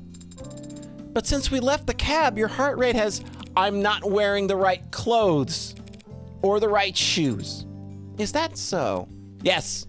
Also, I didn't stretch or hydrate, and the sun's reaching its zenith. That would have been several hours ago. Do you mean the air temp? You said it would be a short walk from the street level, so I prepared myself mentally for a short walk. When you took off like a rocket, and you didn't mention we'd have to go upstairs. Are you sure this place is even back here? The reviews online were quite clear. It's worth the trouble finding it. Sarah seems like a weeb. We've seen some indications that this may be true, yes. Maybe if you're a mountain climber. When I sent Fran hunting for a musician in David's circles, I expected him to bring me someone from the city orchestra or jazz club. The champagne flute, the teacup kind of musician. But this is the tequila and neon part of town. It should be in view if we turn. Adonai, be careful. Of what? It's a stray, and it's bearing its fangs, too. It could be carrying diseases. You should relax. Adonai, it's growling. It's not growling at me. See? So it's just me that it doesn't like. Too much static. How'd you get it to calm down? It's an animal, not a monster. It wants to be calm. Do you like animals? What kind of cold-blooded freak doesn't like animals? Do you have a pet? No, never have. Why not? Because I don't want to take care of a pet. That seems counterintuitive to me. Well, it makes perfect sense to me, and I don't need it to make sense to you. But you notice you're only this talkative when it's just the two of us? Just an observation. You shy or something? Did David program you to have android anxiety? It's generally only appropriate to respond to comments that are addressed to oneself. Today, I have rarely been addressed directly by people other than you. In other words, you're shy. That's not what I... Can I try petting it? There's no law against it. Aww. Cute little aside there. Ultraviolets. This is the establishment. Now to see if Isaac Porter is as habitual as Fran claims. Do you think Father was close to this man? This man who you've never met? I think he was close to him, yeah. At some point.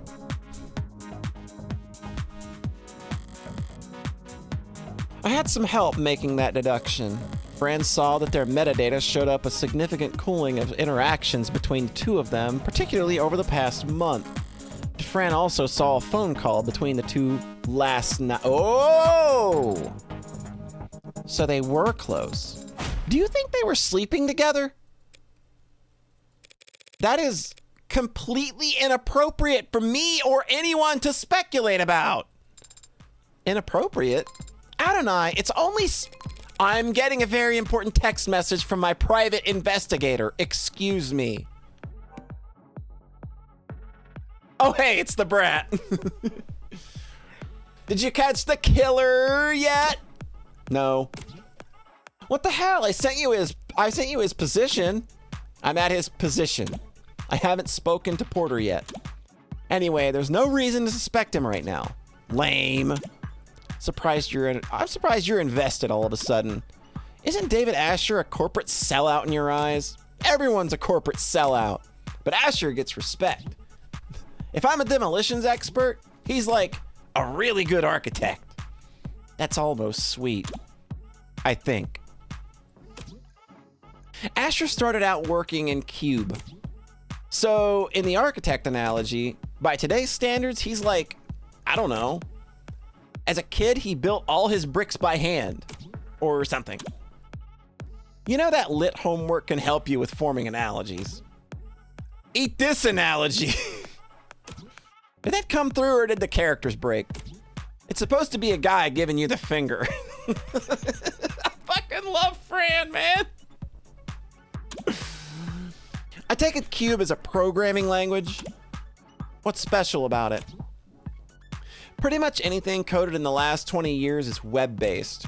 You code with the assumption that you'll always be connected, so you can depend on having fat libraries of reference to lean on. And if something does go wrong, your errors get reported to you automatically. But not Cube. You can look it up. But basically, Cube was originally for robotics and like machinery. Stuff that had to operate in mines, under the ocean, middle of nowhere fields like with zero signal service. So Cube had to be self-sufficient. How rugged. Where'd Asher learn Cube anyway? It's older than dirt, from like the 40s. I don't know. I think his father had a machine shop or something. Vague. Yeah, well, David didn't like to talk about his family, and I never asked. What did your private investigator have to say, Adonai? Not telling. We'll probably do this last little interaction here and call it a night. So, I don't know, depending on how long the next conversation goes that we're about to have, that'll be it for the evening. The stage for talent, pretty close to the floor. Guess it fits with the whole round table aspect of this place. Everyone's on more or less equal footing, dancing in the dark once you get past the bouncer. Do you think they might have met here? David and Porter? I can't see David walking in here. Because you found the walk so challenging? Because it's too loud to relax and not dark enough to be anonymous. I see. What's that face? You got an opinion? You got an opinion to share? The atmosphere's not bad in here, but the music isn't quite... I'll find you a survey to fill out before we leave. What kind of music does an android even like? Early 21st century punk rock. Oh, look at her! She's got taste! Is that just you, or does that go for all androids? I haven't met all androids. I can't speak for them. I wonder what they'd say. If they're smart, they'd say the music peaked with early 21st century punk rock. Debate settled. She's awesome! She's a little punk rocker. I love it.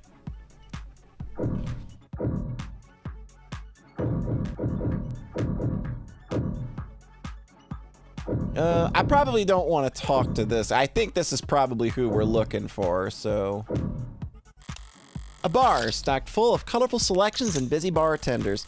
I hope this isn't the kind of club where you order food in. The only time a bar food is any good is when you're drunk enough to forget the taste gap between chewing and swallowing. So you can, like, eat things? Yes, I can. What, like android food? There is no such product. So what do androids eat? Online user guides for Noble's Warm models clarify that they don't eat anything in the traditional sense. They get their energy from electrical charging, usually wireless. Whenever they need to eat, it is to replenish specific vitamins and electrolytes. Sounds a lot like what mod users go through with their sports drinks and energy bars. And charger separation anxiety. According to the net, warm androids can ingest nutrient-rich processed carbohydrate pellets if they need to forego electrical charging for long term. Processed pellets? You mean like kibble? Like dog food? No, it's not like dog food at all. Can you buy it from a pet store? It seems that you can. How is this something you have to look up anyway? Because I've always just eaten whatever father gave me. Like what? Marbled beef, never hydroponic avocados, foie gras, that sort of thing. Good Lord, it's eating good. So Cube was the Tier 5 programming language commonly used in a mid-21st century robotics, intended to support robust behavior trees in low data stream environments. Its design philosophy emphasized lean, goal-oriented learning that could not be reliant on the bloated libraries that always online API popularized in the 2030s. Rouseau Fluff, real name unknown, first began working on Cube in 2044 as a part of the Student Robotics Project. Cube 0.9 released in 2045, and by 2048, Cube 3.1 had already found itself embedded in robotics engineering across the globe, despite having what it considered a relatively high barrier to entry in user knowledge and execution. Cube gained widespread popularity, particularly among its disaffected communities in third world countries where internet access would remain unreliable for the next 2 decades as regional conflicts would continue. Infamously, Contra Fighter engineers utilized Cube during the 27-day siege to seize mechanized weapons from peacekeeping forces in the cyber warfare operation that is frequently cited as the key reason as to why the siege lasted as long as it did. Cube has not been developer supported since 2063 and is considered a defunct programming language because much of its documentation was never ported from the old net and due to its incompatibility with tenants. There is little to no corporate interest in the ongoing grassroots digital archaeology effort to archive it. Never Hydroponic is a movement calling for sourcing food exclusively from farms utilizing natural sunlight. Lobbyists for the movement have made unsubstantiated claims about superior taste or nutritional value, but the label has yet to receive official state recognition, and thus, presence of the term or terms like it on food packaging carries no weight and is not backed by any legal guarantee.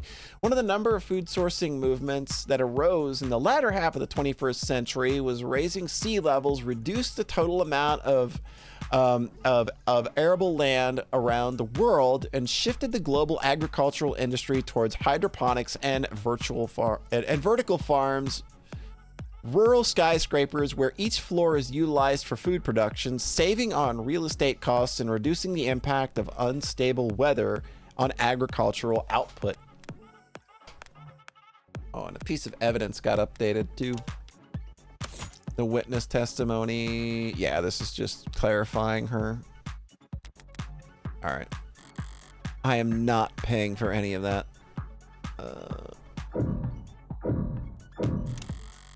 What kind of reading material in a club? A tabloid interview? Exclusive sit-down interview with Luxury.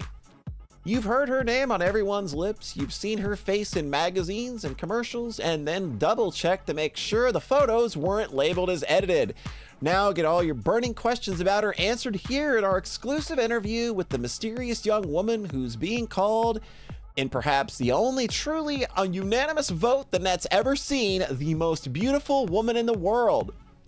Why the name? People think it's an ego thing, but it's just a random username I picked back when I was grassroots. Then it was a pseudonym to give me a little shade from all the attention. Now it's a brand, and I can't change it without setting the stock market into a spin. So you're certainly influential after partnering with.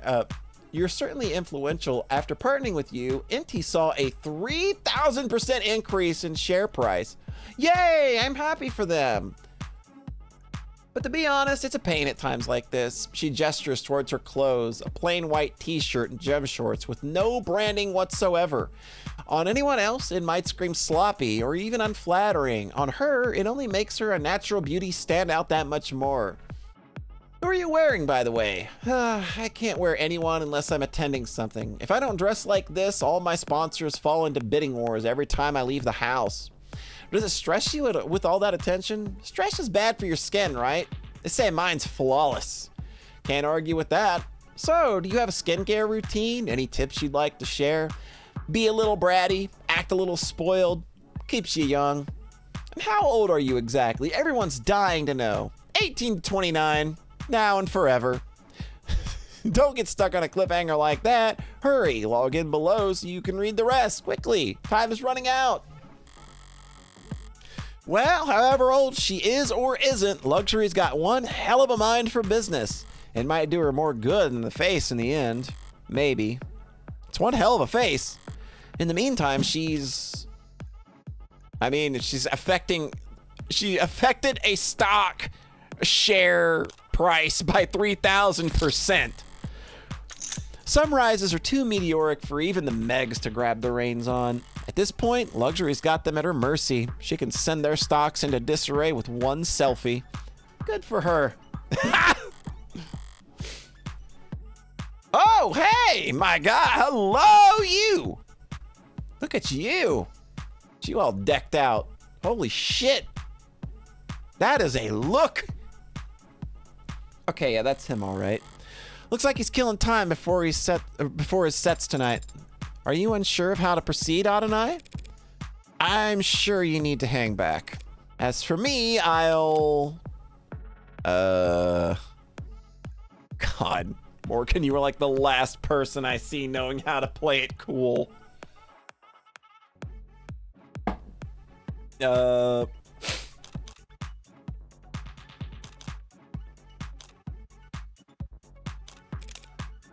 Isaac Porter? What's up? My name's Morgan. I was David's friend. Right now, I'm his lawyer. Can we talk? Depends. Were you a friend from work? Nope. Over here. Thanks, Isaac. Don't thank me yet. I might just sit here, shut my mouth, and stick you with my tab. All right, what you got? September 18th. Oh, come on! You've got a September 18th birthday and a September 20th birthday, but not a 19th? All right, I demand a September 19th birthday. Come on! His occupation is a musician. He is a bassist. He likes itineraries, grilling, and champagne. He dislikes resistance training, producers, and ads. He's best at gift giving. Oh, nice. He's the worst at folding laundry. And his favorite quote is, "I don't take requests." All right. So what kind of lawyer are you? What kind of friend? I'm his defense attorney. Think you missed the bus on that then, yeah? And I'm a friend that needs to know what happened yesterday. Doesn't everyone? Try somewhere else, friendly lawyer. I haven't seen him in weeks. You might not have seen him, but we both know that you spoke with him over the phone yesterday. Only a short time before he died. How the hell? Isaac, it's pretty obvious that you don't want this particular spotlight to linger on you any longer than necessary, so why don't we cut to the chase? No lies, no playing coy. Fine. Sarah. Yes, Adonai? The hell? Is that thing transmitting? I'm not streaming any data, no. Porter doesn't seem to recognize Sarah either. One more person David was keeping secrets from. I need to record everything for the court. Fine. You two were together, is that correct? We were together. I ended it. Yesterday. Care to elaborate? On our entire relationship? Look, you can tell me everything once and I can get it on record. Or you can hear the same questions over and over again from 1,000 different cops and Megs for the next 3 months. We met in a bar. I'd seen him come in a few times, each time with someone else. Each time talking with his mouth but not looking with his eyes. It ticked me off. Scribbling on napkins and letting his single gin and tonic sweat onto the table for 2 hours. His dates would all go to the bathroom or take a call and slip out the back. One of them didn't make it 10 minutes, and he'd still sit there the rest of the night unfazed. Couldn't tell if he was oblivious or stupid or shameless or the most confident man in the world. And he ticked me off. One night things were slow and my set had been canceled and his date hadn't even bothered to think of an excuse before bailing, so I asked him why he's insisting on coming here night after night. Just to ignore vapid people he isn't interested in a shitty bar with drinks he didn't like? And he just said, because I like your music.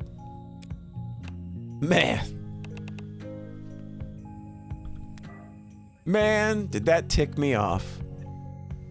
It was cute early on. Him being so passionate about work, I could barely pretend to understand. And I liked that we gave each other space, you know? Felt like we were being mature or whatever. Until. There was no until. No one day everything turned sour. But at some point, I started to understand where his priorities were. And how I ranked in them. Like I said, he was passionate about his work. I just wrongly assumed that he would also be that passionate about me at some point. So I pulled away a little. I wanted to see if he'd notice, if he'd miss me. Testing him. Like that isn't the biggest red flag in the world. He never budged. I could ignore him for days and he wouldn't be the least bit ashamed to see me. If I picked a fight, he'd never get angry or upset. He'd just apologize. He didn't want to fight with me. I guess he was never invested enough to bother. It was my mistake. I watched him sit there all those nights, not giving a shit when people walked away, and still I had this stupid idea that somehow, for whatever reason, I would be different. That I would be special. But I wasn't, so I ended it. Last night, I called him. Didn't expect he'd pick up. I had everything prepared to leave a message with an assistant or ad or whatever, but he answered. First ring, without hesitation, shame, or awkwardness. And that ticked me off. So I told him exactly how valued he made me feel the past few months. I told him exactly how insignificant I felt as the boyfriend of the illustrious Dr. David Asher. And what did he say? He apologized. And then he asked me if that's all I called to tell him. Woof. I hung up after that. Spent the rest of the night wrapped in a warm disdain for him and his coldness. He made that easy for me. I went to sleep hurt but clean, ready for something new. And then this morning I wake up and see that my ex killed himself not 2 hours after he let me walk out of his life without so much as a don't. What the hell, man? What the hell, David? And now you're just the tip of an iceberg of lawyers and reporters and buzzards, parasites who want to hear about the man who sent David Asher over the edge. I never wanted to be his last lifeline or the straw that broke his back. I just wanted to be his goddamn boyfriend. Turns out that was asking for too much. It's yet to be determined whether David committed suicide. You serious? You don't have all the facts. And you do. And you do? Any one of them point to anything else? Thought so. Thanks for your time. I'll let you get back to it. That's it? No summons? The court has no need for you to retell a sad story like that. The court, huh? Sorry to bother you at work. Sarah, let's go. Your discography is really impressive. Yeah, thanks. And your range is remarkable. So, it pained me to see that all of your works in the last quarter have been so melancholy. I think... Well, what the hell would you know about any of that? What's the matter? Can't find the words? Need to steal them from someone first? Butcher them before shitting them back out? I was not trained on any data sets that... Nah, pardon me. My mistake, really. Not your fault. You're only standing here because rich prick nerds were allowed to rob the world blind for most of the century. Sarah, we're leaving. Yeesh. What the hell was that about? He was under the false impression that I was programmed using a massive automated learning model, an early 21st century... Not that. Why'd you talk to him? I wanted to. I just felt that I should say something to him. A word of advice. People don't want comfort from strangers, especially when they're androids. They want it from people they want it from. Coming from anywhere else, it's just corn syrup on a parched tongue. Doesn't matter how sweet it is, they'll still just be gagging. You know a lot about people, don't you, Adonai? Compared to you, I'm a goddamn savant. Come on, there's not much time left. Is there still somewhere you want to investigate? Somewhere I need to return to, actually. Porter was right. As things stand, I don't have any evidence that could establish an alternative interpretation of the facts. But if there did exist hard evidence that could prove his death wasn't a suicide, there's only one place I could find it at this point.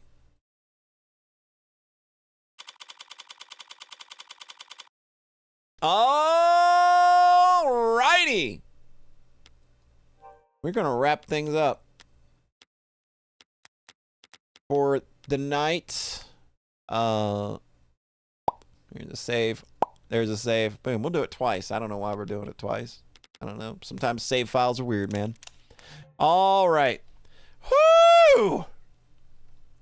We just read a whole bunch, didn't we? We just read for like 3.5 hours. Yeah, this is so damn good. Thanks for stopping by. God, Edwin, it's so late for you. Why are you here? What is your sleep schedule? Yeah, this stuff is so good. Like, this is so much more dense than episode 0. It's honestly kind of wild. Yeah, it just freaking grabs you. Like, it's not letting go.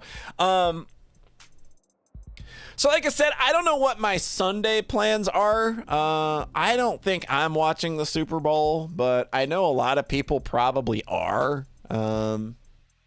So I may actually end up streaming a bit earlier in the day, just to kind of like, you know, get it done. Because I don't want to skip a day. But I also, like, I want to keep playing this game because I'm just thoroughly engaged and it's like, oh wait, I had you in the wrong time zone. I had you in a different time zone. I have so many friends that are like spread out that I sometimes mix up their time zones. I had you on somebody else's time zone, but, yeah, just watch the Twitter. That's all I can say. Like, if you want to keep things up, you want to be here tomorrow, like, I may go earlier in the day, like afternoon, you know, like 2 or 3 p.m. Eastern or something, just because I want to keep playing this, and I don't kind of want to like lock it behind, oh, but I need to always stream at 8 p.m. or 7 p.m. or something. And especially when I know that a bunch of people might have plans for Sunday night. Yeah, I'm loving this. This is so good. Let me see if we got anybody streaming that we can throw a raid over to. But yeah, just watch the Twitter tomorrow. Like, I may just not stream tomorrow. It just depends on how I'm feeling and what I want to do. But I want to play this game more. So odds are that I probably will stream. And right now I'm thinking maybe just earlier in the day. Our good pal Broom Moss is going. What's Broom Moss doing? Broom Moss is playing Doom. Who doesn't love Doom? So let's do a raid for our good pal Broom Moss. I'm gonna send you all over that way. Thanks so much for stopping by. Again, just watch the Twitter tomorrow, or the Blue Sky, or whatever it is. I keep saying Twitter even though I don't use Twitter anymore. But yeah, watch my Blue Sky. See when I'm going live. I'll say something about it maybe a couple hours beforehand once I've decided. But it's looking like it'll probably be sometime in the afternoon, and we'll do more. So thanks so much for stopping by, everybody, tonight. I hope everybody has a great rest of their night, and we'll catch you next time.